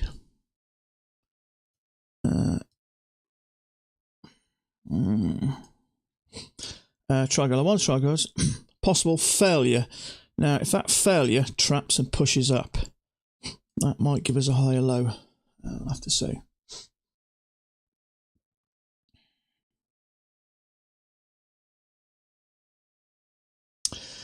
Yeah, there is a possibility of the overshoot as well, isn't there? It kind of fits like that, actually, doesn't it? Fits there. No, excuse me. Overshoots, yeah, can result in a reversal, but not always. So it's hard to say. But I certainly won't be going long here unless I know last day's high. Yeah, that's up there, isn't it? But we have smashed through that a few times, so we'll see. I'd like to see that one and then push up. Let's see what happens now. See if this one holds. If you'd have took this. Okay, so far so good. Excuse me a second.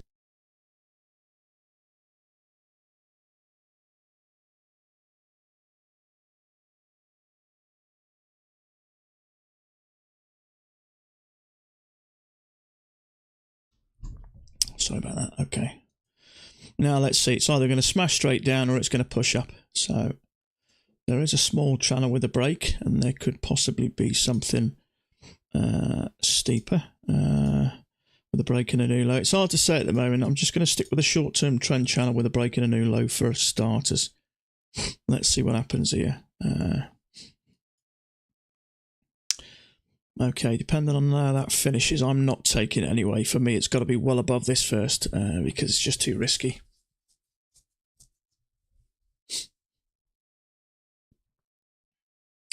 See, a lot of the times as well with overshoots, sometimes you can get just one the opposite side of it, and then we'll get sort of continuation. So it's hard to say. But I'm only thinking about taking longs if we can get up here and start working back up again at the moment. I'm not having anything to do with this. If otherwise, I'd have got in there, but it's just too risky in my opinion. But hard to say. But if it does continue up, I mean, we could do that really, and which again kind of fits, doesn't it? Okay, there is a higher low, but in my opinion, it could get trapped. Trap city there, see? If you took the failure to trap the longs, you're in that trade at the moment. If you took the higher low, it triggered up, you're in that trade at the moment, and it looks like it's going to come smashing down, I'd say. Be interested to see if it holds. Because it is a higher low, but it's just way too far from the EMA, and after all this lot on the overshoot, you can't get involved in that. You just got to sit tight. I'll be surprised if that doesn't stop that out. Whether it will this or not, I don't know. But this is not the area you want to be in a long trade yet. That's for further on in the day. Okay, so we've had an overshoot there, and we've had one this side. So if it continues down, I'd say this is a range, or if it pushes up, it may just be a drop out either side and then continuation. It's hard to say at the moment. But now let me just see if there's something larger going on there. If there is something larger, we've had a break and a new low. So there's a bunch of different scenarios that occur in here. We could continue up. We're not coming down as quick as I thought. Once we got below that one and this one, I thought then we may start doing this. But I don't think we're done with the upside yet. So, and as I mentioned earlier, sometimes these overshoots can result in a reversal, but a lot of times you'll get an overshoot one side and the same the other side, and then we'll continue on. But it's just nothing you can do here by sitting your hands.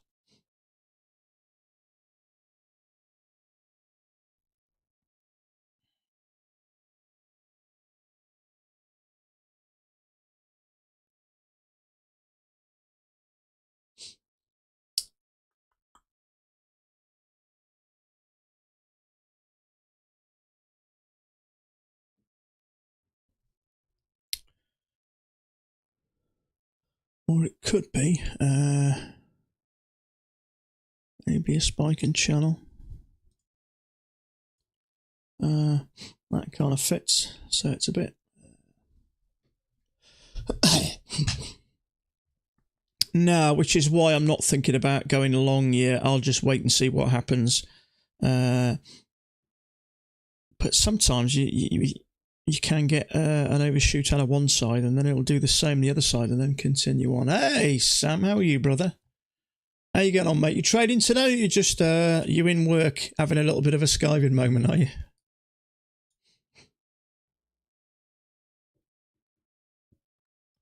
Yeah, it's hard to say. There's multiple ways of thinking this. If you go with that one, which was the original channel. In fact, yeah, took a trade there on the reversal. That one there. Yeah, I would have. Sometimes I think about taking those, and it did look to me like we were going to come down. But as you've heard me mention before, I hate picking tops and bottoms. I'm not very confident in it. So I suppose we all have our areas where we tend to like trades, certain people, you know.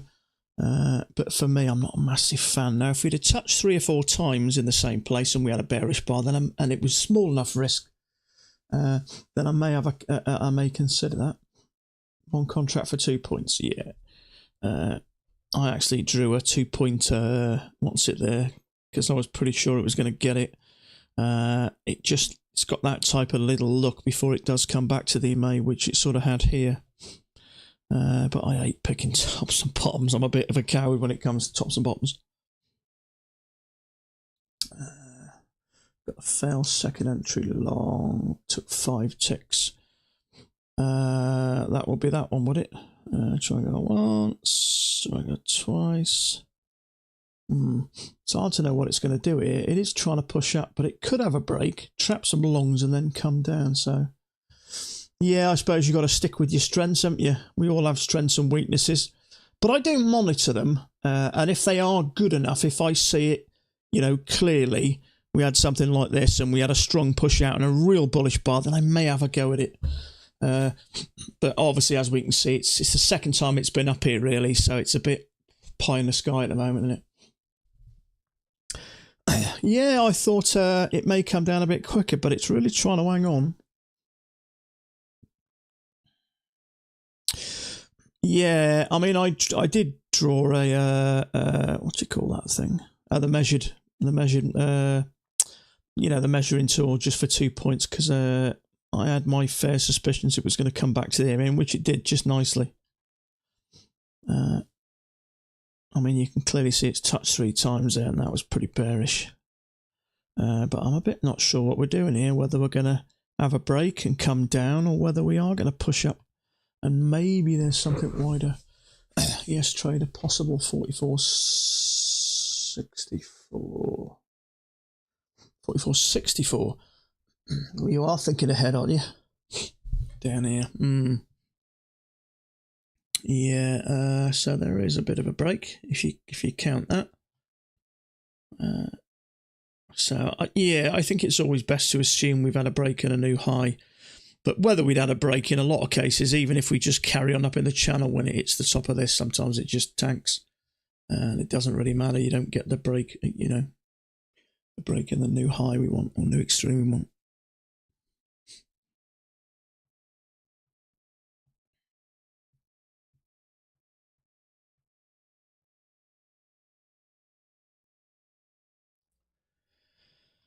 Okay, so.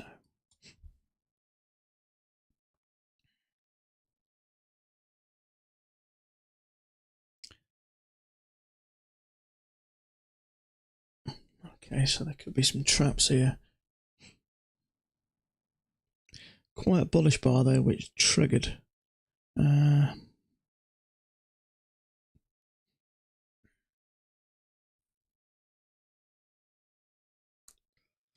fact, I don't even think there's any way to incorporate that into a channel, really, is there? Nah, it doesn't work that.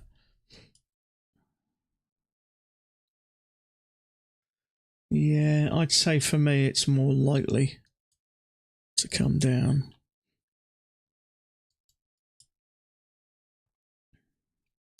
Now, second entry short. Trouble is, it's very congested there, so it could do anything really. It could some traps from shorts. There's multiple traps here, I'd say. So I don't want anything to do with this. This has just got danger written all over it.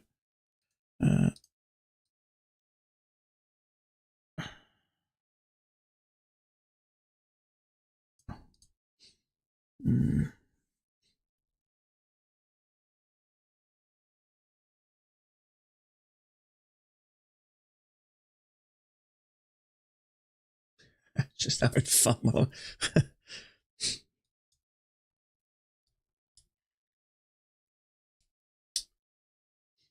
Tell you what I did do. Where's the oh, it's okay.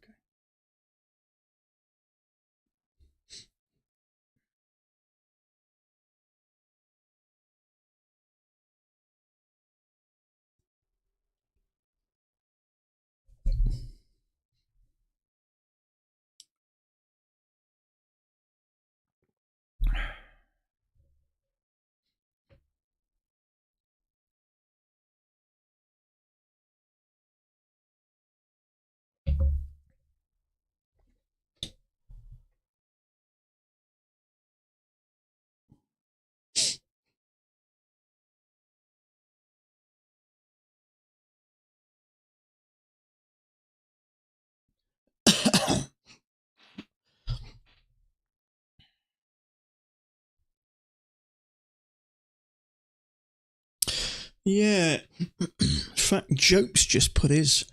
Jope's another trader that helped me out a few times. He's finished already. He has no trades, so yeah, there's not a lot going on today.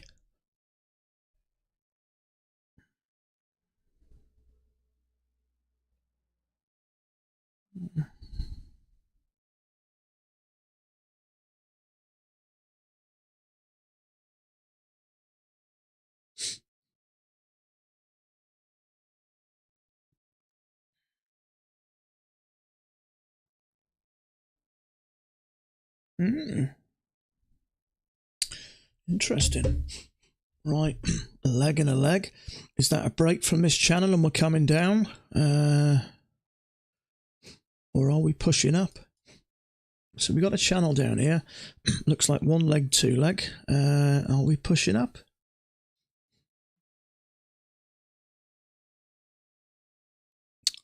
I'm not getting involved in this at the moment. I don't know what we're doing.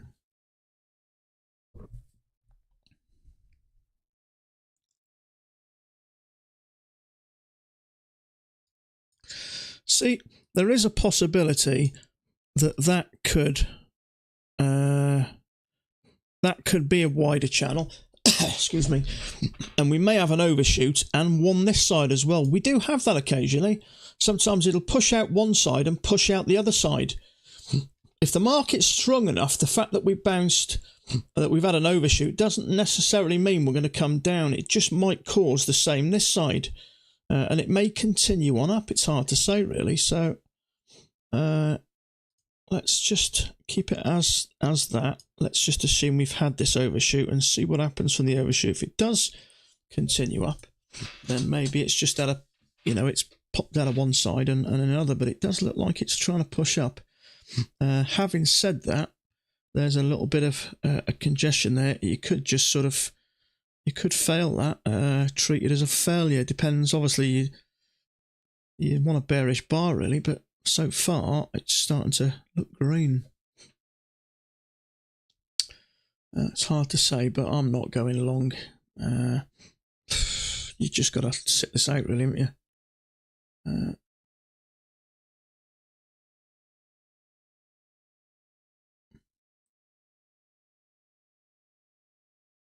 I mean, literally within a few ticks, it can go from bullish to bear, from bearish. So it's so hard to say. 1 minute it looks like it's going up, next minute it looks like it's coming down. So I think this is when traps happen and when people start to get stuck.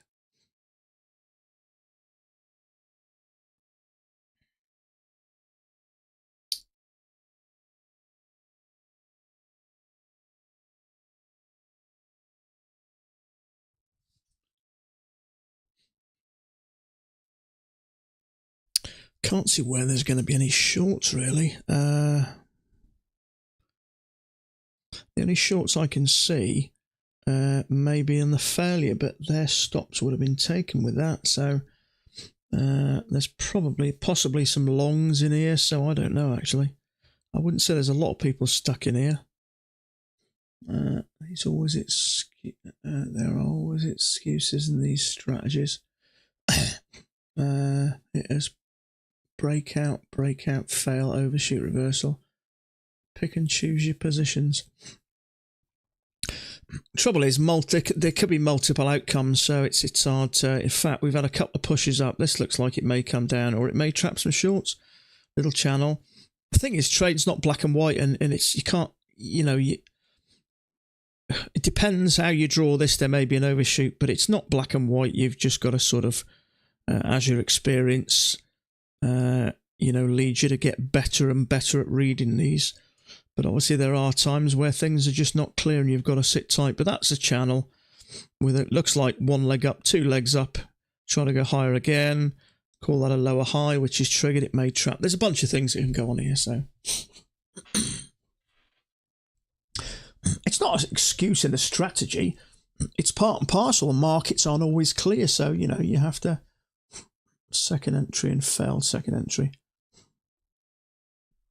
Yeah.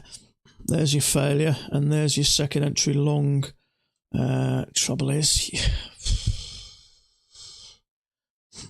yeah, it's not excuses. It's just the way it is. Things aren't always clear, and there are a lot of traps. Now, obviously, these are run by algorithms, very, very clever algorithms. So you have got to be careful, and sometimes if it's doing this sideways stuff and there's a little bit of uncertainty, you have to. If you've been trading 2 years, like me, you're going to hold back. If you've been trading 20 years, you might be confident you know what you're doing. But if there's any doubt, I'll just stay out. But, it's clearly going sideways, so it's risky. And you may take that up to that level, and that might be right. Touch. So it's somewhere around about there. So it could be going up. It could. A lot of the times, though, people might be trying to push it higher. And in some cases, it traps a load of oil and then just drops like a bloody stone. So they're dangerous areas, these, to trade. It could push up. You may go short there. It might push up and trap the stops. But you have to, read the market as best you can and obviously make your decisions based on what you're seeing. And if you're not sure about it, best thing to do is just to sit tight. Put your feet up. And for me, it's 50-50 whether it could go up. After this, we've come to the top and we've pushed down. I think it's more likely it's going to go down, but they are trying to push it up. But I don't know. For me, it's sideways, so it could do either. But if I had to put my life on it, I'd say it's more likely going to go up, actually.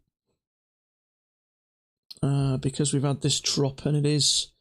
And the reason I'm saying that is because it is doing something like that. I was thinking about more likely coming down, but it does look like it's congested, but at an angle, and there is probably going to be some short stops there. So if it does get above there, it may take out a few stops, and it may continue higher. There is a second entry long there, but it's at the top of this, so it's just, you can't do nothing really. It's just too risky. There is a second entry long and a failure, but it's just so, it's not ideal. Yeah, 3 bars. It's just congested. You know, if I had to bet money, as I mentioned, I'd say it's going to go long, but you know, I err slightly on the side, so maybe 60-40, 55-45, but I certainly wouldn't think about putting a trade based on it. There is a second entry long, but look at all this. So it's just risky.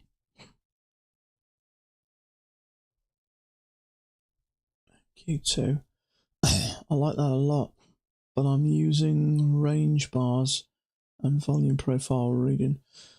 Yeah, I do. I have a look. I had a look at the NQ earlier.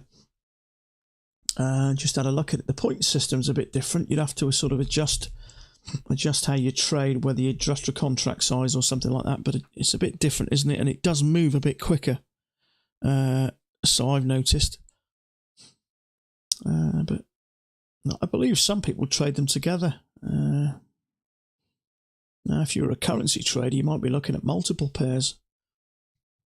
So, yeah. I mean, it is a second entry long, but, you know, another tick or two, that'd be a perfect doji, wouldn't it? And it's EMA's really flat, and we have come off these highs, so it really could go up or down. There's longs trapped in the trade. There was shorts trapped in the trade. So it's you know, it's too risky. If I got into a trade like that and that triggered me and stopped me out, and I put a picture on the what's it, I get slaughtered. They say, well, why the hell did you go long into all that? It's clearly going sideways. It's clearly congested. So, you know, I just tend to think sometimes, if I put this trade on, posted this trade and say, why did it lose? What do I think the answer would be? And for me, it's clearly congested and unclear. Fell second entry long. Yeah, it's just, yeah, there's no entry. Hello, mate, how you doing? Blip. No, there's no entry really. If you wanted to be risky, then you may have taken something like that, but it's just no, you can't do it, can you really, in all fairness? At some point, you know, I've had many times where I've taken stupid trades and risky points, but at some point you have to sit back and go, do I want to do this for the rest of my life? Do I want it to be as a living? And in all fairness, if that's the answer, you can't get into trades in there. You just can't do it. We're looking for high probability trades, sort of 95% and up, certainly 90% and up, and something like that. It's just not worth it. We just came off these tops, and it bounced a few times and had, so it could trap some longs here and then absolutely drop, and I've done it before. So whenever it goes like this now, I just try and stay out of it as best I can. Definitely no trade now. I mean, you know, if you're talking about the count, yeah, it's definitely second entry long and a failure, but the context is not complete shite, isn't it, basically? And the way when it goes slow like this, sometimes you can think, oh yeah, we're working up slowly, let's get in here or whatever, and all of a sudden, wham, down it comes below here and takes out any longs stuck in there. And I wouldn't be shocked if it does that. In fact, I'm going to make a prediction. I think we're going to come down below there before we hit the top. Maybe sooner than you think.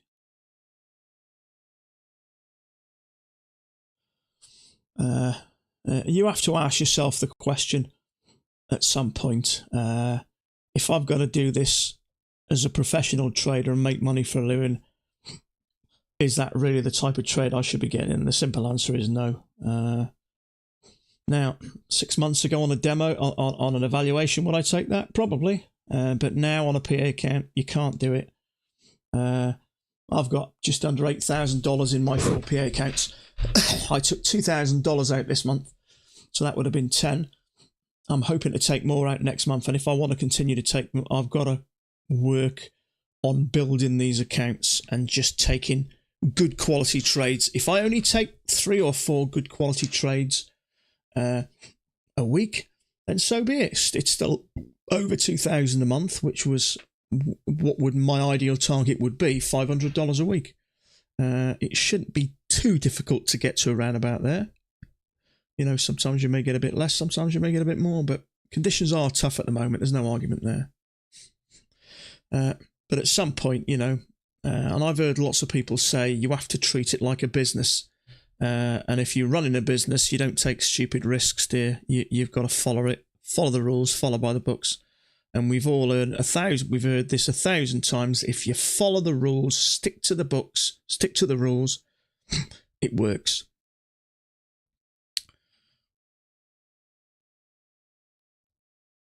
Do I always take 2 contracts? Yeah, mainly. I tried taking 1 contract, but put it this way, the ATRs, so if you take a trade now, let's say a tick above, tick below, your average loss is $250. Okay, so you've got to lose 11 trades. Let's say that maybe fluctuates a bit. You've got to lose 10 trades in a row. If you lose 10 trades in a row, in my opinion, you're a shit trader, in all honesty. If you've got 4 PA accounts and I've got mine up and I take 10 losing trades in a row, I'm bloody useless, in my opinion. There's no reason in any world you should be taking 10 losing trades, especially scalping this. It's a high probability trades we're looking for, well into the 90s and above. So if you're losing 10 in a row, you're clearly not ready to trade PA accounts. Now, if you're losing 10 trades in a row, really, you need to be on a demo. So that's why I take it. It's a fair amount that I think there's no way I'll... and if I do take 10 trades in a row, lose 10 trades in a row, it's because I've clearly gone on tilt. And I've hit that level now where I've started to realise... Lance, if you earn only 500... No, I'm on about a week. You can withdraw 500 or do you have to wait 2,500? Okay, so my accounts, let me just slide them into the picture. My accounts at the moment are there. Now, the 2 bottom accounts were up to $2,600 on Thursday. I took $1,000 out of each. So my plan is to try and take $1,000 out of each account next month. Now, I've got basically a month to do that, and all I've got to really get to $2,600 is around about $800 on average. That's what I've got to get over the next month. So my plan is, if you ask me what my target would be, ideal target would be $500 per account, and that's the equivalent of 2.5 winning trades a week. That shouldn't be too difficult to do. But that's why I do 2 contracts. Otherwise, it's going to take too long. And in all fairness, there's no reason why you should ever be losing 10 trades in a row.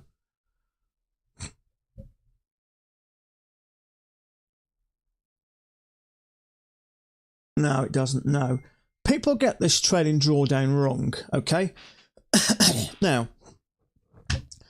my trading drawdown is $2,500 away from where I am. Okay, now. If I take a payment at $2,500, $2,600, it sets my account back to $1,600. My trading drawdown is at $5,100, so I've still got $1,500 in after I've taken a payment. $1,500, which means I've got to lose six to 7 trades in a row before I knacker that account. But if, let's say, for instance, you've got an evaluation, okay, and you lose $1,000, you can make the next $1,000 before that moves. It only goes up when you go up above the $2,500. So if I lose $1,000 now, okay, it'll stay where it is. It doesn't drop, but I'm closer to it by $1,000. If I make $1,000 in the next trade, it doesn't move. It stays where it is, and I'm now back to $2,500. If I make $1,000, it moves $1,000. If I lose $1,000, it stays where it is. It allows me to make that difference back up to $2,500 before it follows me again. So in effect, you've really got to lose $2,500 in succession without making anything back before you blow your account. Believe it or not, it's not. I don't know why people worry so much about a trailing drawdown. It's only if you're trading silly and making big losses it makes a difference. If you're trading it carefully, it doesn't. Okay, so this is looking like it's going up, but it's all over the place in my opinion at the moment. You clearly just got to sit this through and let it move. But you don't really need to worry about the trailing drawdown. Just trade normally and sensibly, two contracts. But if you're losing 10 trades in a row, you're clearly not ready to trade, really. 10 trades in a row, unless you're revenge trading, and you are capable of it, but you're clearly revenge trading, then you need to be on a demo. I mean, even as a complete novice, you're probably still not gonna lose 10 in a row.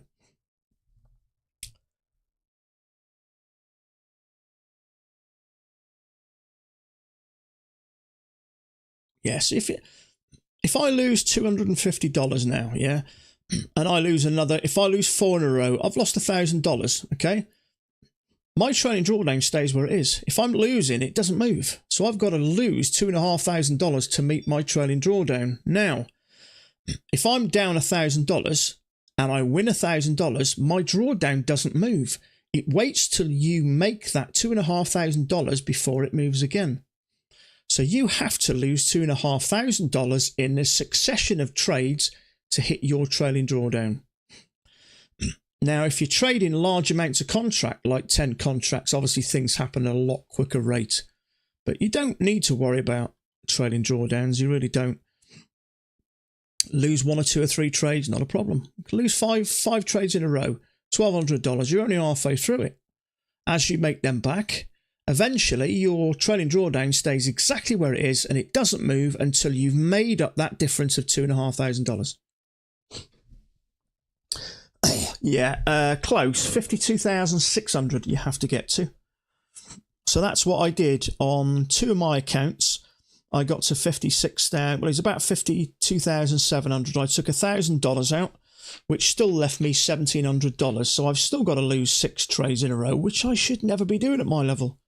And I class myself as just hitting the intermediate levels now, where I can spot good trades. I still have that moment of lack of experience, but I shouldn't be losing 6 trades in a row without winning 1. Not at my level, you shouldn't really. And it's enabled me now to start taking payments. I've had 1, 2, 3, 4, 5, 6, 7, 8, 9, 10. I've had $10,000 in payments since the middle of January.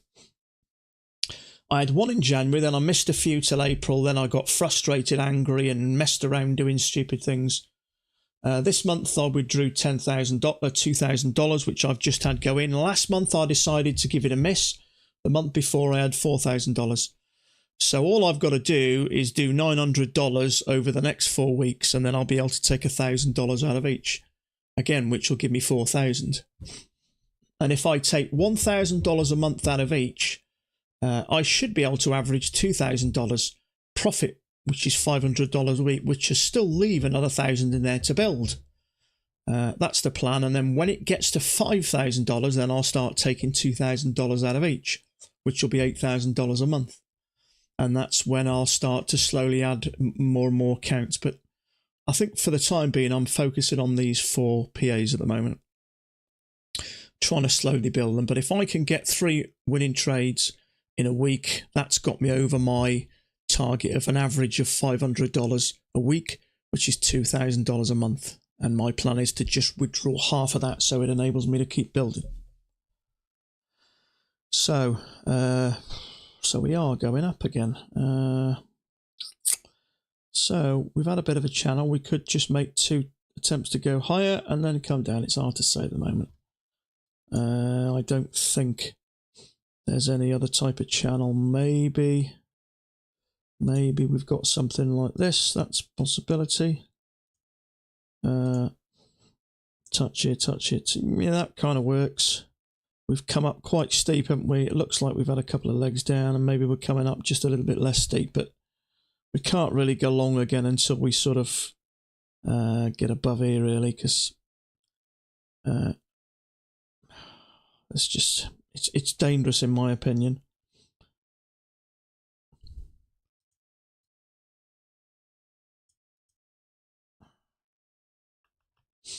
Yeah, it's just patience, unfortunately.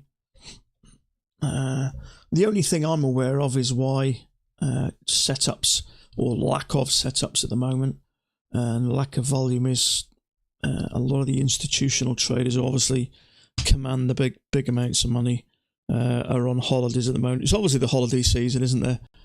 So there's obviously going to be less money sailing through the markets, and obviously less liquidity through the markets, less bars, less setups, I suppose. Lance, do you have a max loss for the day? I tend to go with 2 trades now. If I lose 2 trades in any one session, I'll pack it in. But fortunately, over the last month and a half, well, since I started these, in fact, the last month and a half, I think, I haven't lost 2 in a row. But I'd say, in fact, when I first started streaming, I got one account. I started with 1 PA account, and I did my evaluation, which I passed in 7 days, and I managed to get an account up to $7,000 in, I don't know, it was a month and a half, 2 months. There was a lot more trades ago then when I started that, sort of 7-8 months ago, and I took a payment, and everything was rosy. I was up to $5,000. Now, for me, at the time, I felt like I've made it as a trader. I remember saying to my wife in the kitchen one evening, it's not a case of if I can do this, it's a case of I am doing this. And it's quite common. I got very confident and a lot of self-belief. And I remember coming into the market dead confident, and I picked the top and it lost. And it went a bit higher and gave us another bearish bar, and I picked another top and it lost. So I was down about $500 in the first 10 minutes. So I thought, I'm going to, okay, I'll get it back. And instead of walking away then, I carried on. And by the end of the day, I'd lost $2,300. So I didn't want to lose $500. But in the grand scheme of things, I'd have much rather now been able to walk away $500 down than $2,300 down. And that had such an impact on me, I never recovered. The following day, I lost $1,300, and it was just downhill from there. It was a matter of time. And, I've gone over that time a lot, and I think it's probably quite common. The first time you really get a sniff of success, it probably goes to your head a bit more. You get a little bit too confident, and you think you can't lose. You can't mess anything up. You feel like the sun shines out of your arse. And then I had a stiff reminder that I'm not in control here. The markets are. I have to go with them. Just because I've had a good few weeks doesn't mean I can decide that the market's going down in favour of my trade. So, and then I had a break for a few months of earning any money because I was angry and frustrated and pissed off, and I was throwing away trades again. And then I seemed to, I think I had a week off, and I seemed to come back down to earth again. And I started again. I took another account, and I managed to get that up and withdrew. But I was that glad to get a second payment. I took $2,000 up when I got to $2,600, which only left me about $500. And I took a stupid risk trying to get lucky, and I lost that trade. So I went through about another month or two, pissing around again, frustrated, angry, trying to battle with the market. And then something just seemed to change. I got that sick. I started feeling physically sick when I messed up accounts. I mean, really, literally, I started feeling physically sick. It was a horrible feeling. So I said to myself, I'm going to get a couple of PAs, and I'm now just going to trade them 2 contracts, and I'm going to sit and wait for the best of the trades. And I did it, and it started to work. And I so had that desire to want to trade in the evening, but I managed to hold it back. And I managed to pass a couple of evaluations, and then the account started building nicely. So 2 of my accounts got up to, I think, $2,600 again. So I took $2,000 out of each of them, which sent them precariously low. one I blew, the other one I managed to keep. Now I've got another couple accounts in the meantime, and it's starting to build again. So I definitely feel like I've now on the plane and I've taken off the runway and I'm starting to get to some smooth air, because I'm realising I've got so sick of that horrible, sickening feeling that when I trade properly, I feel good. I don't get that horrible feeling. And when you get a taste of the good feeling from trading correctly, it outweighs that horrible feeling. Because there's nothing worse than blowing another account, that sickening feeling when you get. And someone sent me a tweet, actually. I can't find it now. I forget the name of the guy that sent me a tweet, but it was from a well-known trader. And I think it worded something like, nothing will stop you from from throwing money away in the markets. The only thing that will help is you'll get that sick to the back teeth of punishing yourself and making you feel like that you'll stop and start to hurt yourself less. Excuse me. And that's what I've done. I've got a taste of that nice feeling to trade properly. And I've had a break enough from that horrible, sickening feeling, enough to know I don't want to go back there anymore. I got sick to the back teeth of it. It made me feel physically sick, and I had enough. And so far, I've kept these accounts going now for 2.5 months, I think. And so far, everything's working nice. I've got more strict in my trades. I'm not thinking about getting 2 or 3 trades a day. I'm not thinking of earning $500, $1,000 a day. I'm just concentrating on sitting and taking what the market will give me. If I get nothing, I get nothing. And I think 2 days last week, I walked away with nothing. But I felt good about it because I've realised I can only take what the market offers me. What are you using nowadays to keep track of your stats? I just write them down, mate, because most of the time I'm only taking 1 trade a day. So I just write them down. In fact, I got an email from a guy from TradeSync offering TradeSync, something like that, offering me a free monthly subscription if I advertise it with you guys and I get a commission.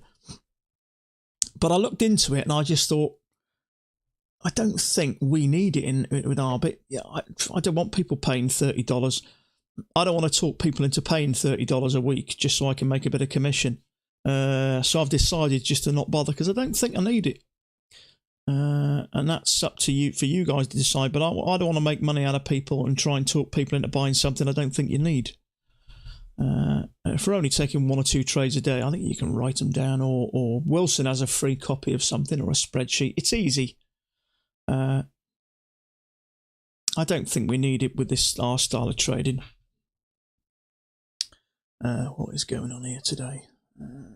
That's if a long goes your way, 7 ticks, and then reverses, taking you out at 2 points, your loss is $100 on 1 contract. Trying to draw down 7 ticks on 1 contract. Yeah, it's on 1 contract. It's $12.50 per tick. So 2 points, 8 ticks would be $200. So you'd lose, yeah. So for 1 contract, but trailing drawdown $100 plus 2 tick, which is under trailing drawdown. Yeah, I mean, if you got up to, yeah, the trailing drawdown, your account would climb $187. Yeah. But if you take the next trade and you make up that difference, the account doesn't move. The trailing drawdown stays where it is until you make money again. Now, it allows you to make that difference up, which will be $187, and that would take it to $2,500 again, and then you can move forward. So the only way you blow an account is to lose $2,500 in one go. Or you can do it on a bigger scale. If you've got 10 contracts, okay, and it goes up 2 points, which is $1,000, and then you come back to 0, Yeah, you're $1,000 down basically. If then you lose a $1,500, then you'll let your drawdown. But it only really makes a difference like that if you trade in large amounts. If you stick to 1 and 2 contracts, you're not going to blow an account really unless you go on tilt. If you're trading it properly, and even if you can get a 60-70% win rate, you're not going to blow an account. People blow accounts because they take stupid risks. They move stops, they gamble, they go extra. I know because I've done it many times. That's the only reason you blow accounts, not from trading the proper way. You trade the proper way, you'll blow very few. Okay, I don't know what the hell's going on here. Anytime, mate, yeah. Don't worry about blowing accounts and a trading drawdown if you're only trading a couple of contracts. But if you open up Rhythmic, you can see the difference. You can see how it works. So if you lose 300, your trading drawdown still stays at minus. If you win 300, it still stays at exactly how it is. It doesn't start moving until then. If you're trading the right way, the correct way, not trading 10 contracts and doing stupid gambling, you won't blow an account. If you've just started trading, you don't know what the hell you're doing, then you may lose 10 trades in a row and blow an account. But, you know, I would think really that someone would want to spend 6 months on a demo really before they may want to crack it, maybe an evaluation. Depends how much time you put in, depends on the person. But if you trade the proper way, the right way, and you sit and wait for a setup, no more, no less, you'll succeed at this business. But it takes time to get your head to work like that, and it's taken me probably longer than most, I think.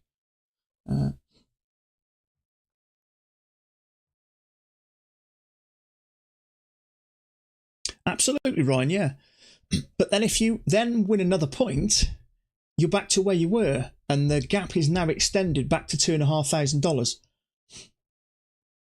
But really, that only presents a problem if you're taking long runners. So I know if you trade the sniper system with Apex, they can get long runners where it might go up $1,000 or something like that and then come down. They make $200. So it affects it more, but we're only really going for 2 points or a 1.5 or 6 ticks. It doesn't really come into it. If you're taking a long runner like this, really, you want to be at least following up a few points behind. That way, you know, yeah, you're going to make profit, and your trading drawdown might be a bit lower, but as soon as you make your next lump sum of profit, it's going to extend it back out to the $2,500. This is shit, this is. What's going on here? It's like watching paint dry, isn't it?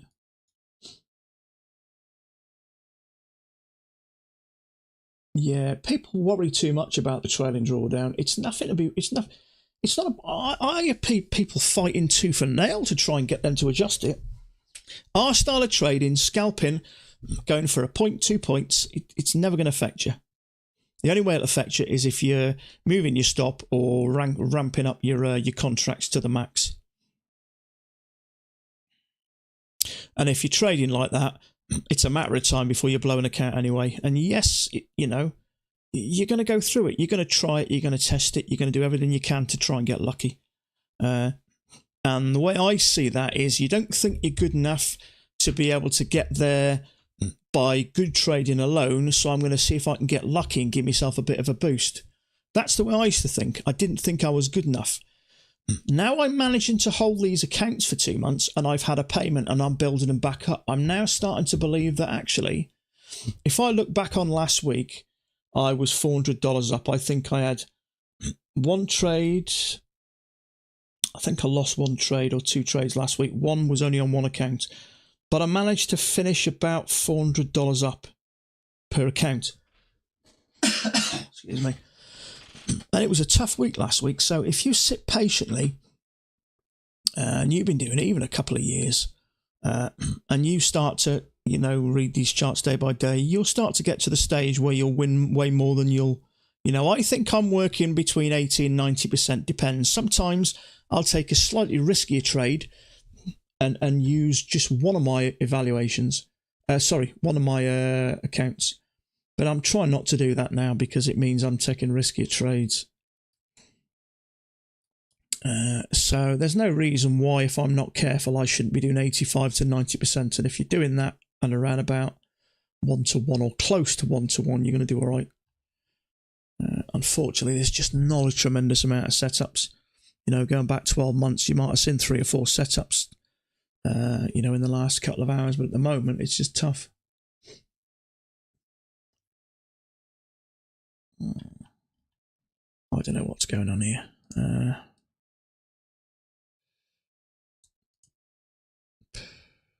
See, when we had this and we're pushing up, you're thinking, okay, yeah, we're going to continue up, but it's done that. I don't know what's going on at the moment.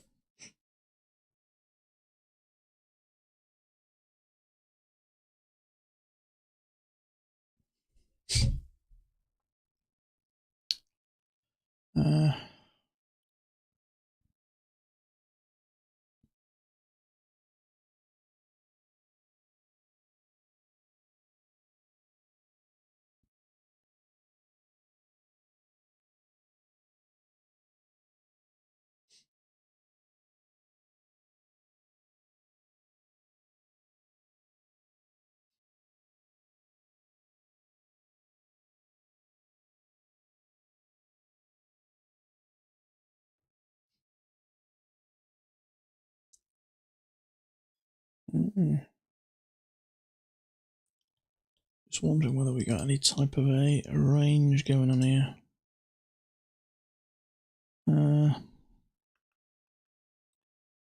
It's possible.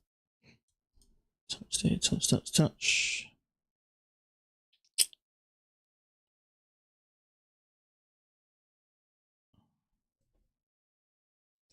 I thought once that started to go, may continue up, but it's very, very slow today.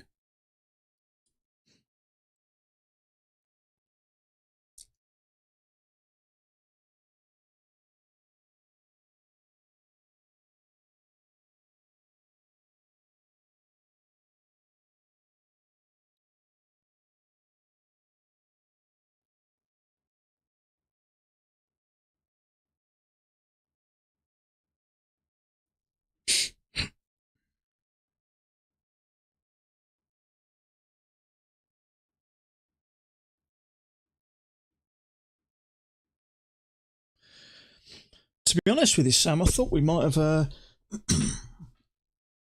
thought we may get a message in the next day or two. Because I'll tell you why. They don't sell many trades when it's 50% off. Evaluations. That I can assure you. Because I know, as I'm an affiliate, I know how many you guys use. And I know how many you use when there's 50% off and it's less than 1/10 of it. So it's in their interest. So what they did that last time, when we came from the 80%, they went back to 50% off resets, and they said that was going to be for a week, and after 2 days they changed it because they're not selling. I'll tell you something now, they're not selling.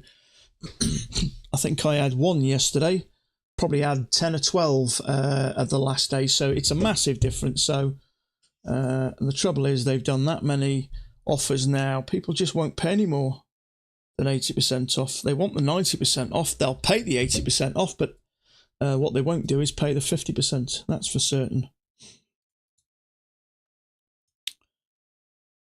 So I don't think it will be long before we'll have the 50%. I'll be surprised if they see out this week. I will not get any more EV. I absolutely agree with that, mate. I'm getting a bit like that myself. I like the 90% off because it's strange, really, isn't it? You know, if I say this to you quickly, what's the difference between 80% off and 90% off? You'll think, well, it's only extra 10% off, but it's not. It's actually half.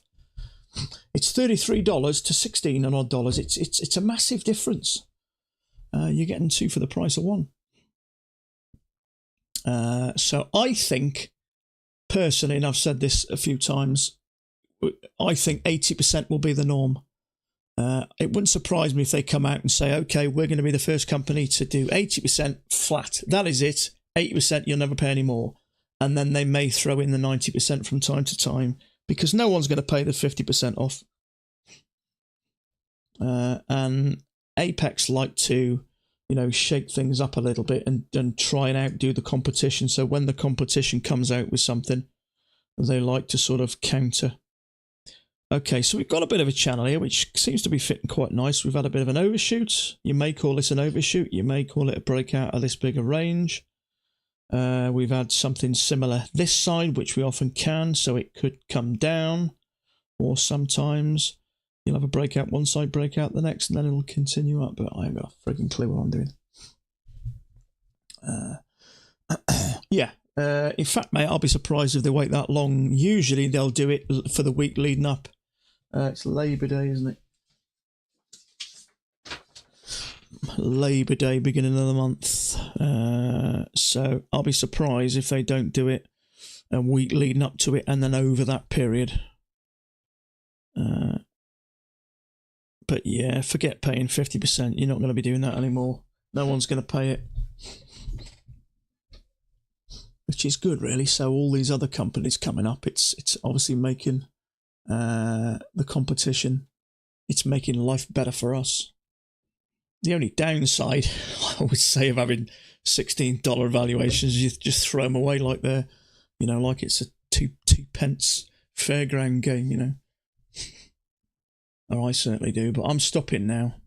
Next ones I'm trading exactly the same as I trade on my live accounts. The only difference is I'm trading maybe 5 contracts, but I'm trading the same high quality setups. So if I trade six contracts, 5 winning trades will get me to pass, and that will give me enough of a cushion to be able to lose 3 in a row,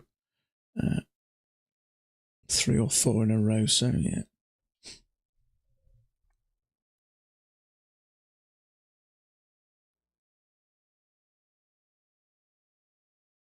God, this is slow, isn't it?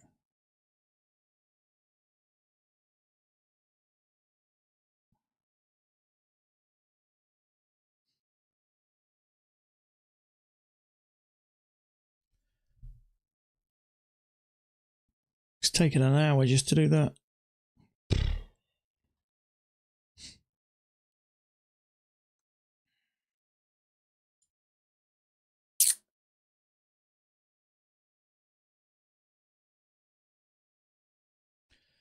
Okay, so we've had this leg up, haven't we? We've had a bit of a break. I don't know whether it's going up or coming down. Could do either. I thought this was going to come down, and then it pushed up, made a new high. So, I mean, if it made a new high, you could put that there, technically.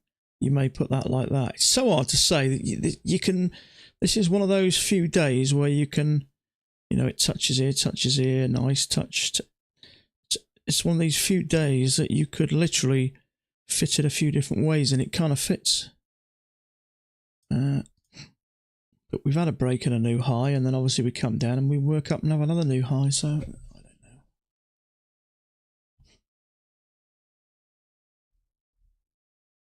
don't know. Resets at 90% off. Yeah.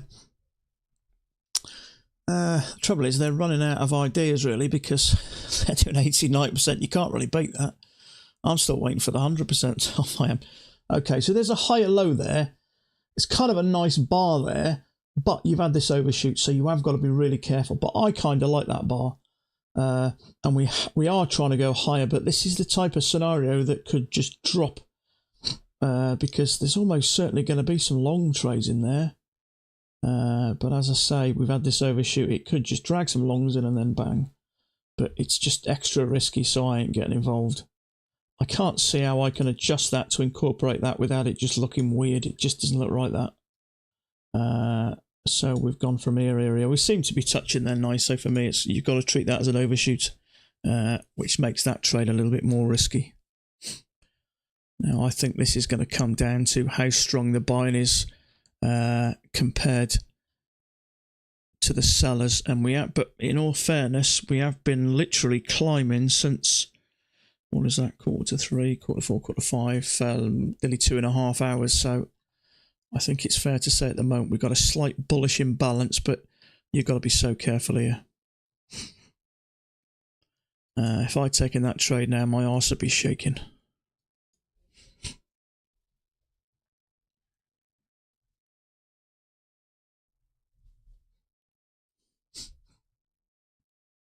Yeah, that's looking pretty bearish. I'll be surprised if that doesn't stop that out. And that's a fair old chunky bar, that, isn't it? 789, 2.25, tick above, tick below, 2.75 points. I'll be shocked if that doesn't stop that out. So leg. We may get another leg down here. We may move down here, but I'm not taking that either. It's huge.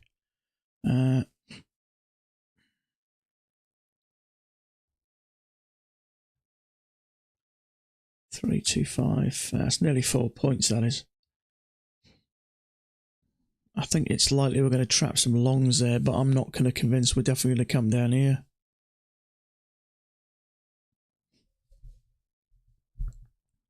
Okay, so if you took that higher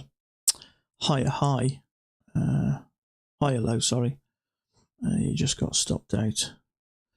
So, are we going to have another leg down here? Let's have a look. That would take us down to the bottoms of here, which would make sense, wouldn't it? So touch, touch, touch. So that might not be a terrible trade. The only thing is, you are going into that midline, and that midline is clearly playing a part. So it does make that extra risky, and it's a big bar as well. There's going to be a lot of traps around here.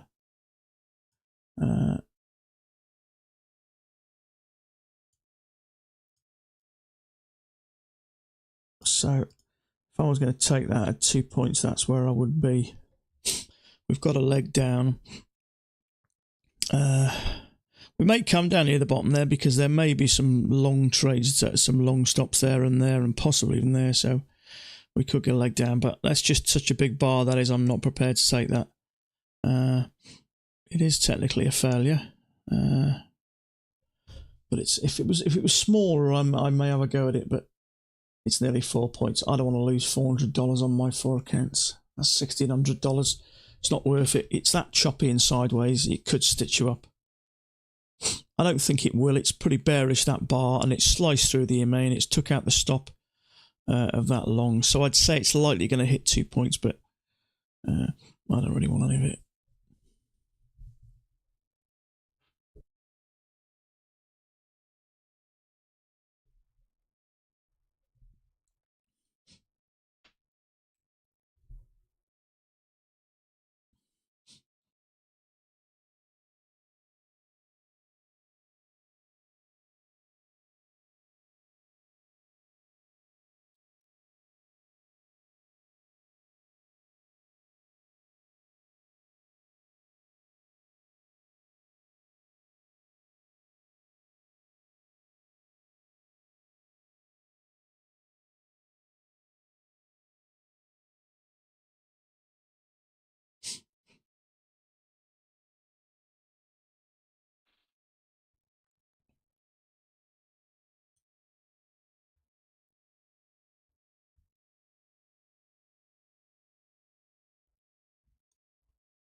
Okay, that should punch through that bottom, I think.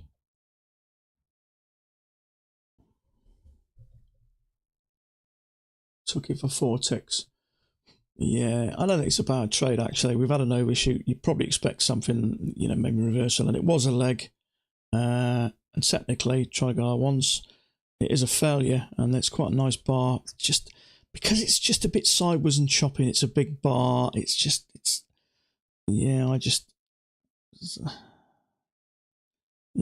it's 275. It's 3.5 points,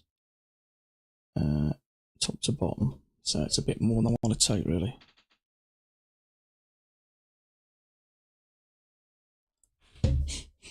Hopefully he'll hit through that 2 points. But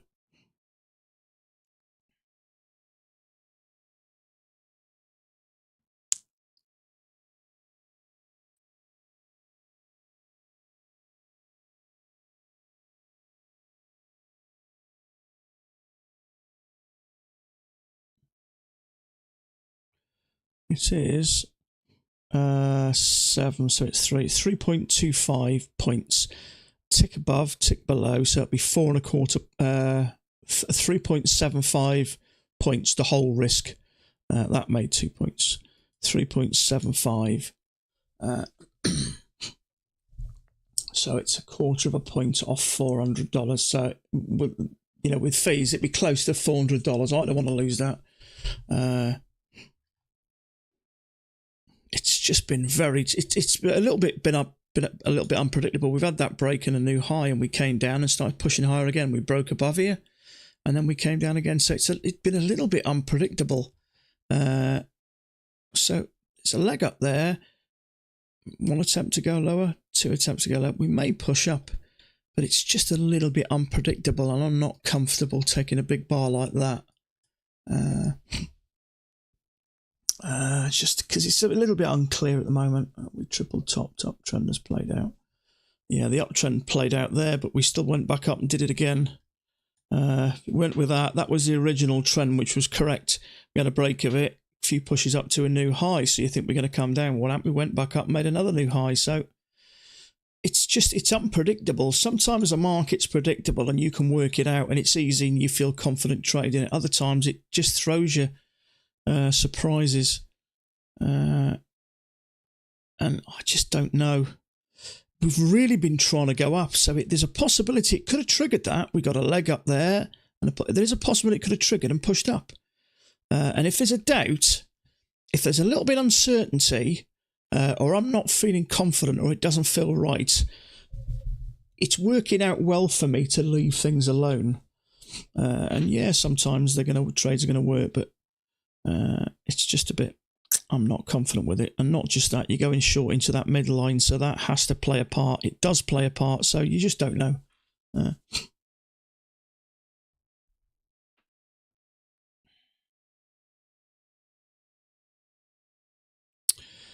Well, we've gone from here, we've touched here, we've touched here. I mean, you could put it so many different ways, couldn't you?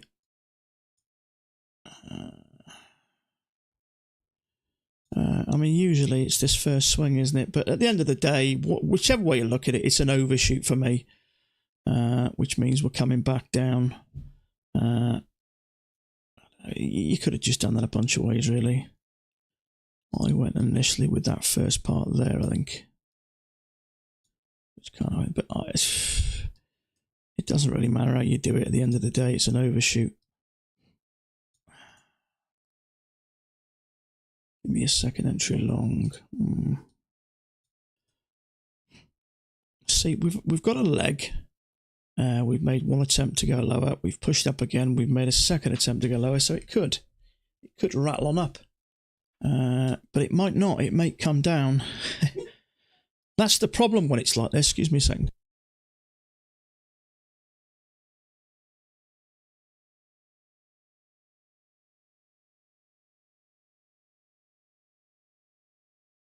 In all fairness, that could absolutely just drop. There's going to be some stops there, no doubt about it. Possibly some here. But that, I'd say, is where stops might be. So it could do a bunch of stuff. So that measured move's played out anyway. Excuse me 1 minute. I'm just going to take a quick bathroom break.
Okay, there is a bullish bar there, but in my opinion, that's risky as shit. It's not close to the bottom for me. Now, it has made a measured move, but I think that's asking to get stopped out.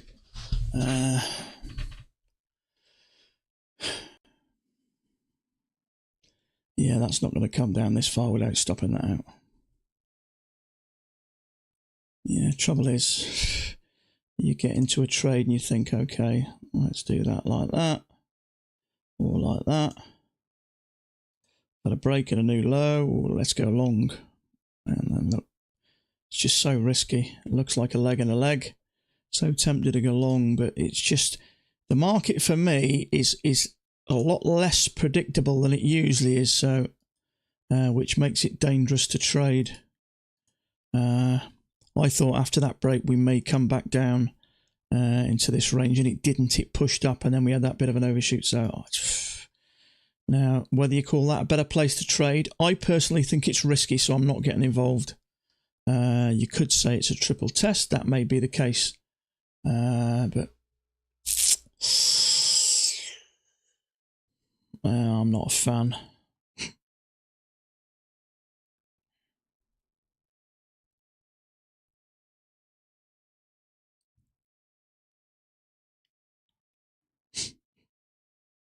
It's unpredictable. If this is a channel, see, a range channel, we've had a break out the top of it. We could possibly get one below the bottom. It's hard to say.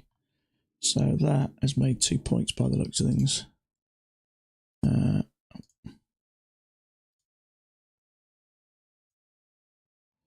Okay, where's your 2 points there? Now there is a possibility. There's two possibilities here. Could be something like that. In fact, I don't think that's half that bad actually.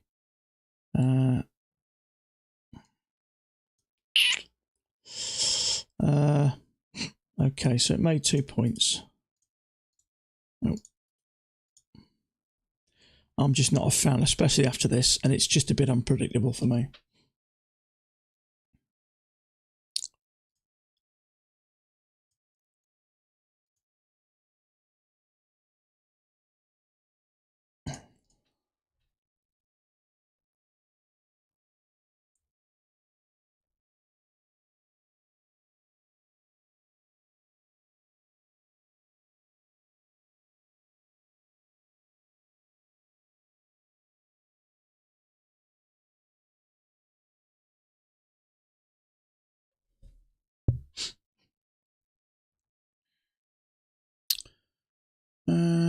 I'm actually not really convinced this is a range. Let's remove it. We've had a break and a push up. It has hit the same level, but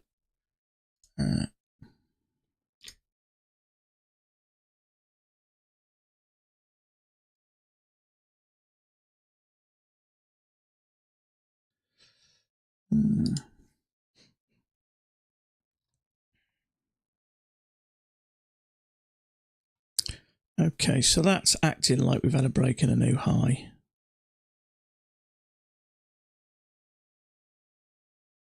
So you could do that, and then maybe that, something like that, breaking a new high, and that would sort of work.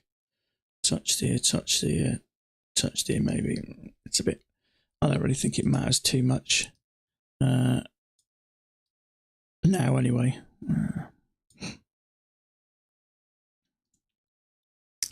Because we've touched here and here, and here it's a bit...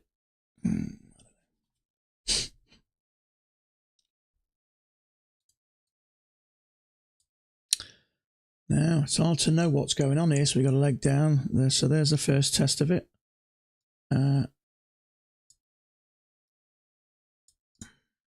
See what happens here. Second entry short, possibly.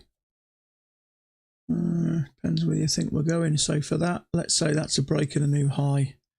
But it could be a couple of attempts to go lower, and then it pushes up.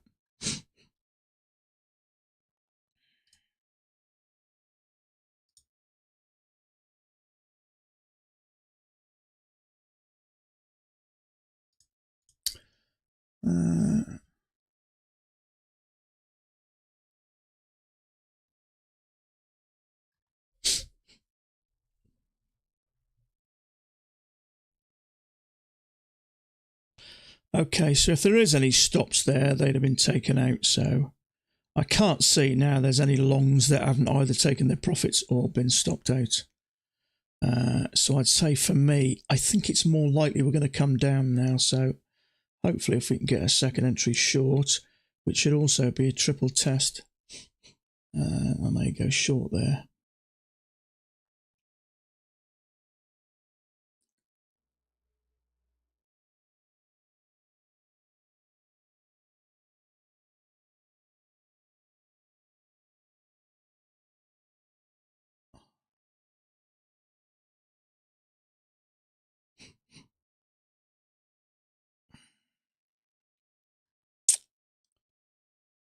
Okay, so straight down. So didn't even give us an option really. It's too risky unless it gets up here and confirms this channel. Hopefully, if we don't come down too far, we may get back up there. It's frustrating. Okay, I'd say now for me, it's likely. However you draw this, we've had a break of it in a new high, or a couple of attempts to go high, and we're coming down. Hidden second entry, sure. It's just too risky in my opinion. It's just too far from the EMA and it's too far from there. And in all fairness, it's 2 legs down. It could sting you. It needs really to get back to there to confirm this channel. And by doing that, if it did it, it would be 1, 2. It would be a triple test. So it's just too risky at the moment. It's been so unclear. But I think it's safe to say now I think we're going down.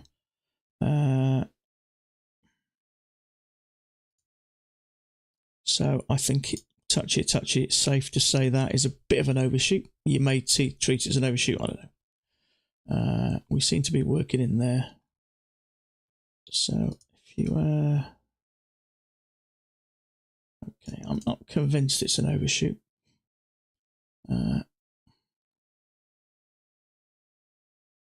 So it depends how you draw that. That's how I initially had it. You could do that. And that kind of works just the same. It touches in 3 places. Close. Overshoot. At the end of the day, I don't think it really matters either way now, because if it is that way, we've had a break of it. If it was that way, we've had a break of it. Yeah, that's just too far for the EMA here. We haven't really confirmed we're coming down yet. All we've done is there is a possibility, see, it could just be a failed breakout. Now, I've took that away, but there could be a range there. So that might just be a failure. It may just push in. So going short there into that is just a bit risky. I was hoping we'd come down and push up above here and then drop and then sit there. That would be a triple test, and it would have confirmed that channel. Channel up, break new high, and we're coming down, but it's just dropped, so...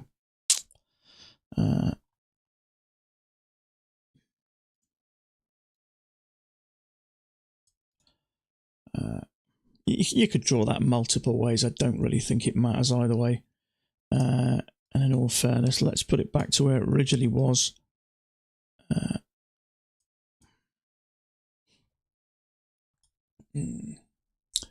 That does it, but I don't know.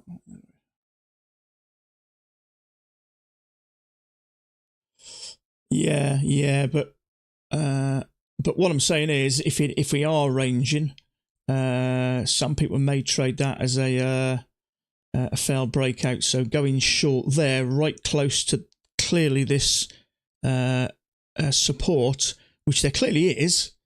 I'm not saying it's not going to work, but one, you call that a failure, yeah. It's too far from the EMA. It hasn't confirmed this channel, and it's too close to that support level. So it's just, I don't know, I can just look at a trade now, and sometimes I'll just, oh yeah, definitely, and other times it just don't look right. And I generally trust me judgment now with a quick glance, and that is just risky. The fact that it worked is besides the point. It's just risky. I'd have much preferred it to come up here and then drop. That would be a triple test. It would have confirmed this, and then I would be thinking, you know.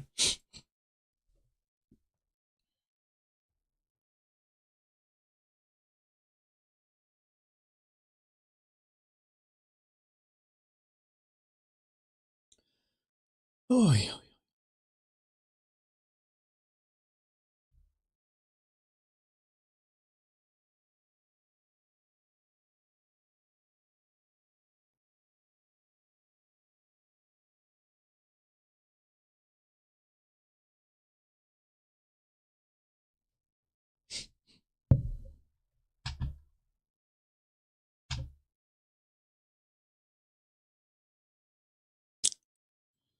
Yeah, it's definitely be a funny day, isn't it?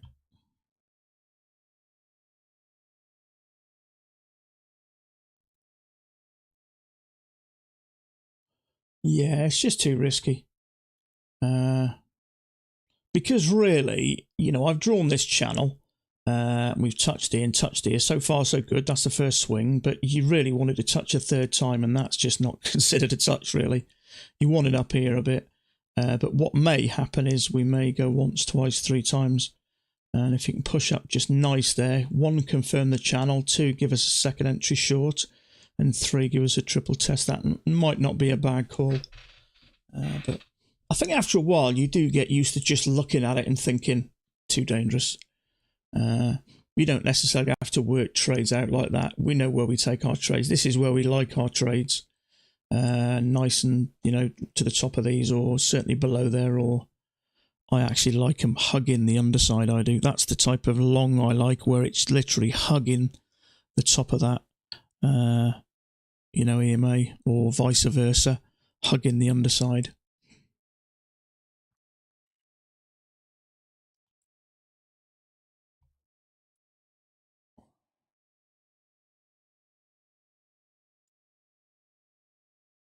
Okay, excuse me just for 2 minutes.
Okay, that's a good sign. There's our first entry. So if we can get something from here, that will be quite nice. Let's see.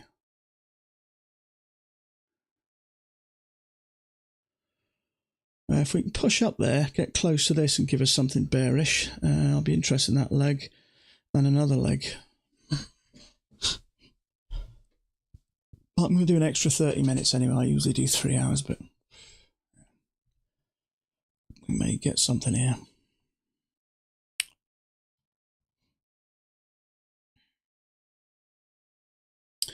Yeah, it certainly does, mate. We got a leg. If we can get another leg, get up there and get to these sort of highs and then drop down bearish around about here, that'd be okay, because we can adjust this a fraction just to fit there. I'm not too concerned with the bottom. You could put that there like that, and it looks okay to me. Okay, so far so good. Now get up. Come on, leg up, leg up. 1, 2, 3. 3 hits of this line, confirm the channel. So far so good.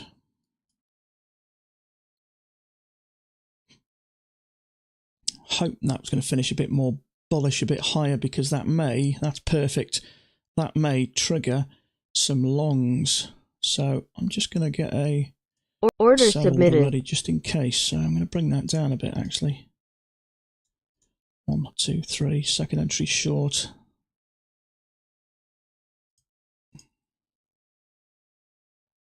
That's looking good so far. Hopefully quite a small bar as well would be nice.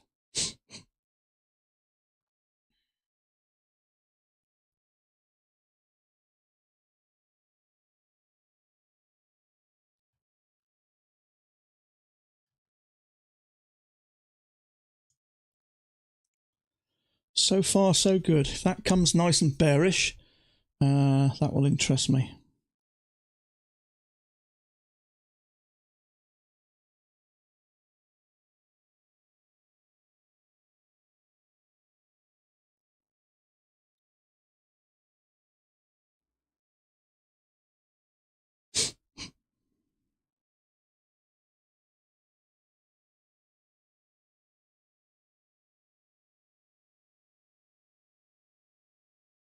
Order filled.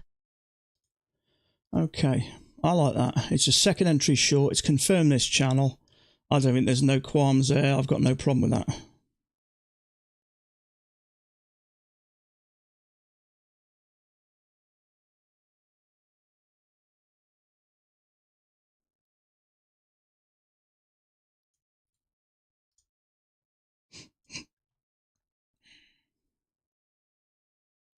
And not just that, there'll be some stops there for long, so hopefully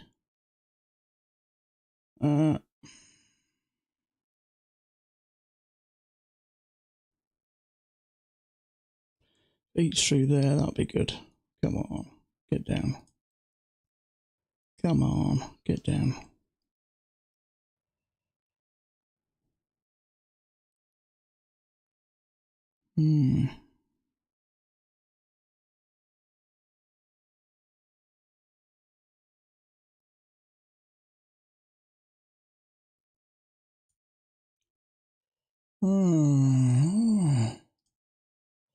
Might just go for a 1.5 here, actually. Come on. Target filled. Okay. Went for a 1.5. It's a little bit congested there. It's probably going to work okay, but sometimes it's better to get out and guarantee. Okay, it did work anyway, but I'm not too concerned with getting out a bit early there, a couple of ticks early, because that's just down to confidence and that'll come in time. So, yeah, it clearly got me my points, but it was a good trade. Second entry short, confirmed this. As far as I'm concerned, that's a nice setup. Clearly a second entry short, went above, came down nice and bearish, clearly. So for me, that's a good trade. So I'm okay with that. It would have been nice to get the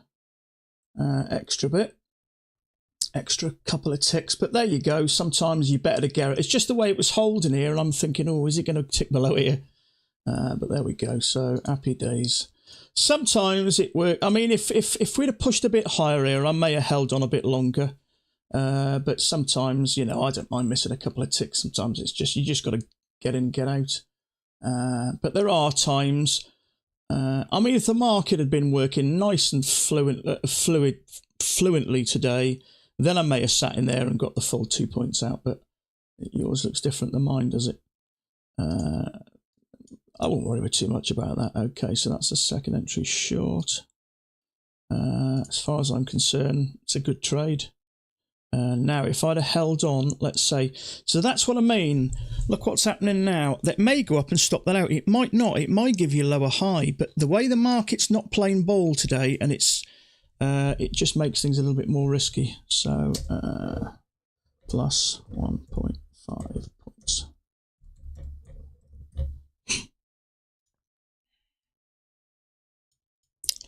Let me get this as a lower high.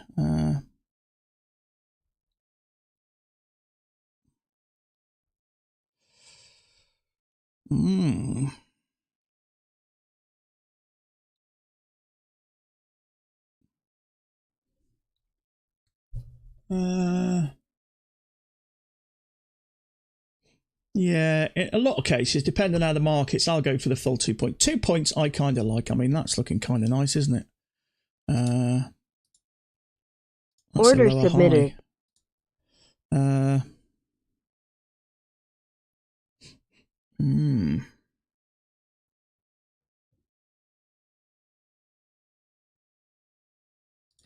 I'm a bit concerned because we've got a leg up, a break and a leg.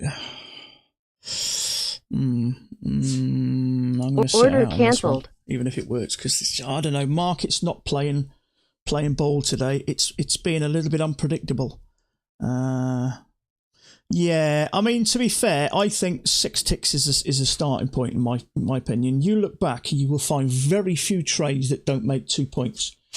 Now, I'll tell you again. About a month and a half ago, I went over max charts for about 2 weeks. I think it was 8 days, 9 days, somewhere around about there. And I saw he marked a grand total of 107 trades. 105 of them made 2 points or more. 2 didn't. And fun enough, those 2 that didn't were in one day when it was ranging horribly. So that tells you. So if you're going for 1 point, every time you go for 2 points, you're literally doubling your profit. And to get that, I mean, we're talking about 98%.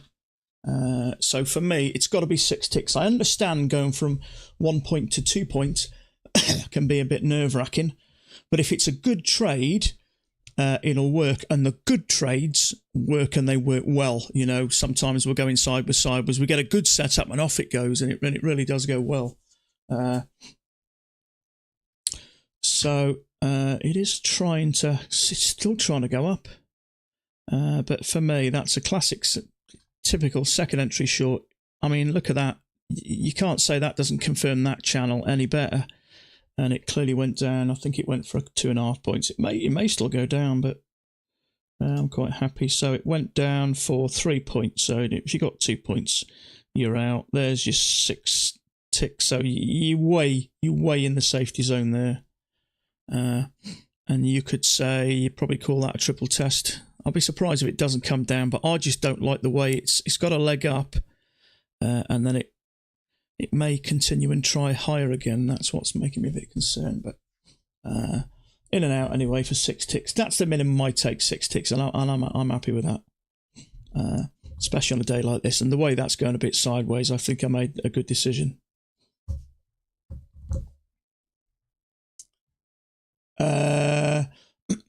The answer is I don't know. He teaches going for 4 ticks, but what Mac does is he trades 15. He scalps 15 contracts and goes 5 contracts on a runner.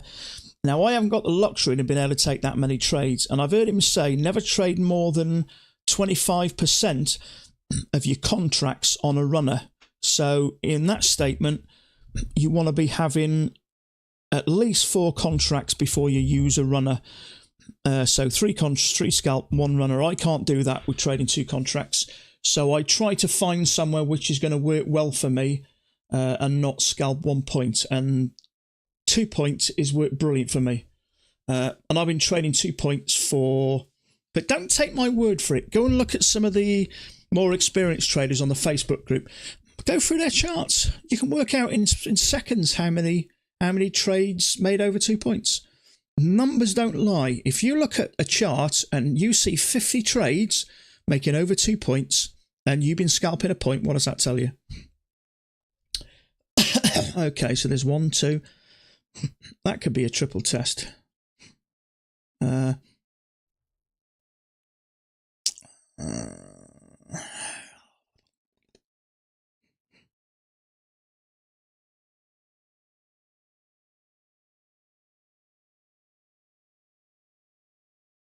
Yeah, he probably has.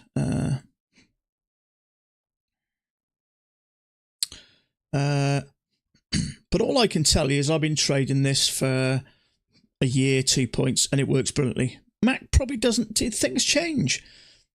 I mean, Mac also teaches maximum of a 2 point risk. You can't trade 2 points there. Tick above it, tick below. That's over 2.5 points. If the risk is bigger, then the bar's bigger. So if the risk is bigger, then the profit has to be bigger. Yeah. If you take 1.5 points on the ATR, okay, and you put a tick above, tick below, okay, then fine, trade one point if you want. But once things get bigger, moves get bigger, bars get bigger, not just the stops get bigger, but the profits can get bigger as well.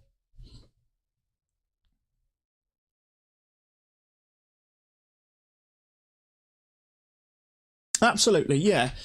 That's what I'm saying. So if the bars are bigger and the risk's bigger, you have to change your profit. And if you look at people like traders like Daniel and Marco, they both trade 6 ticks now. Now, you'll see me trade 2 points, but I more often than not don't put my order 1 tick below the signal bar. I hover it at the close of the signal bar with the limit order. And the reason I use a limit order is I don't have to worry about getting kicked out, because a lot of the times when you drop an order there, a sell stop order, as you drop it, you wait for it to close, it drops and it kicks you out. And by the time you get back in, right click and do all that, it's moved. So I always use a limit order. So 9 times out of 10, as it triggers, I drop it, it'll hit that limit order straight away. So I've saved myself a tick. So I go for 8 ticks. So if I save myself a tick, I actually go for 7 ticks compared with Marco and Daniel. They go for 6 ticks. That tick's neither in or there. So you have to find your own way of doing it. I mean, I spent so many times sat in front of these charts, hours and hours and hours and hours over the last over 2 years, in the evenings studying charts. At the end of every day, I get my chart out, I compare it to Max, I compare it to Marco's, Daniel's, and any of the other guys, seeing what I've done differently, what they're doing. And when you see these trades again and again going for more than 2 points, you have to ask yourself the question, am I missing out on a lot of trades here? It's a personal thing. Some people will never fray from scalping a point, and you have to respect them for that because it's their choice. But I've been trading long enough now and using 2 points enough now to know that there's no way I'd do anything less. On a day like today where it's unpredictable and choppy, yeah, I might bring it down, but that's still at 3 points. But sometimes it's a bit choppy, it's a bit unpredictable, then I may come down to 6 ticks, but it's a personal choice. You're not right and you're not wrong. You have to do what you say. And I did ask Mac a question maybe 8-10 months ago, and he did say to me that when you start trading, it's human instinct to change and adapt with how things, and you go with how you feel and how you learn. So he did say to me, there's no right and wrong way. There's the way that you feel comfortable in doing it. So it's led me down a really comfortable path. All due respect, the chart lessons trades are not possible to reproduce. Absolutely, 100%. I mean, we've had that discussion so many times about Mac marking a dozen high probability trades. He marks, let's say, he uses the red arrow and the blue arrow, high probability charts. There's no way there's a dozen high probability trades in this chart today, but Mac will mark them. So if I'm looking at the trades that Mac takes and I see the way he takes those trades, I'm going to be thinking that's a high probability setup. Now, maybe 6 months ago, he marked 2 dojis in a row, one here, one here. Now, just because they worked doesn't mean they were a high probability setup, but he marked them as a high probability setup, which is confusing to newer traders, and we've had a lot of discussions about it. Now, I'll never say a bad word about Matt because I think he's a great guy, he's an honest guy, and the measly $125 he charges people to teach him a trade is brilliant. But, things change. Mac's been doing it his way, and he knows his way, and he knows it inside out and back to front. But I have asked him, and many people have asked him to show us his trades, but he neglects to. So that tells me he bends some of his own rules. Because if he's been looking at this chart for 25 years and he can see something happening, he will take it. It might not be a setup, but, so it's the way it is, isn't it? But I've rabbited on a lot today, actually, and I can tell because my jaw's aching. Contradictions of appreciation. Yeah, absolutely. But, he's a human being. He's been doing it his way for so long, and he's sort of the master of his own domain. He makes serious money, makes good money. He's got a great life. He's a lovely guy. It's never really been about making lots of money for Mac, otherwise he would charge a lot more than $125, because I've never known any type of training or course that charges anywhere near as small as that. And we did hear him say once in one of his lessons that he said, he's a bit of he's a religious guy, believes in God and all that, and he did say that he did say to himself that if he makes good money out of this, he's going to put something back, and I'd say he's true to his word. So I'm going to stop talking now. I do have days where I do rabbit on a lot, but so you see this, look, push down, beautiful, but look at that, it's still trying to go up. It's been trying to go up all bloody day, which is why I didn't push me luck there, and because if I had a push me luck, I may have got shafted there. He absolutely gives a lot, mate, you're not wrong. But just because he marks things his own way, it doesn't mean he's doing it wrong or bad. It's just the way he knows how. But when you're in trading a while, you'll be able to distinguish the good trades for the the mark trades for the genuine good trades. You'll get used to that. But so one trade today. 6 ticks, a little bit less than we thought, because I got into that trade which I got out for break even, but I got a bit of slippage because of my lag was right. But a key tree, much appreciated for letting me know about that bit of software.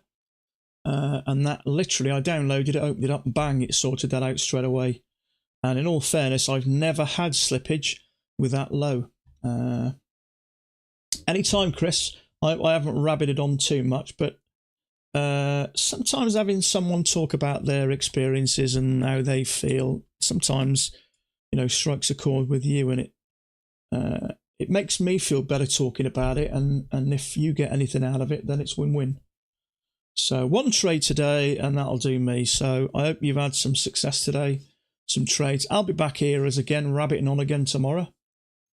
But I feel like I'm on that gradual slope upwards now. I think I've got a lot of the silliness out of my system, and my accounts are starting to build nice, so hopefully they'll continue. So enjoy. Thank you, TDL, appreciate that.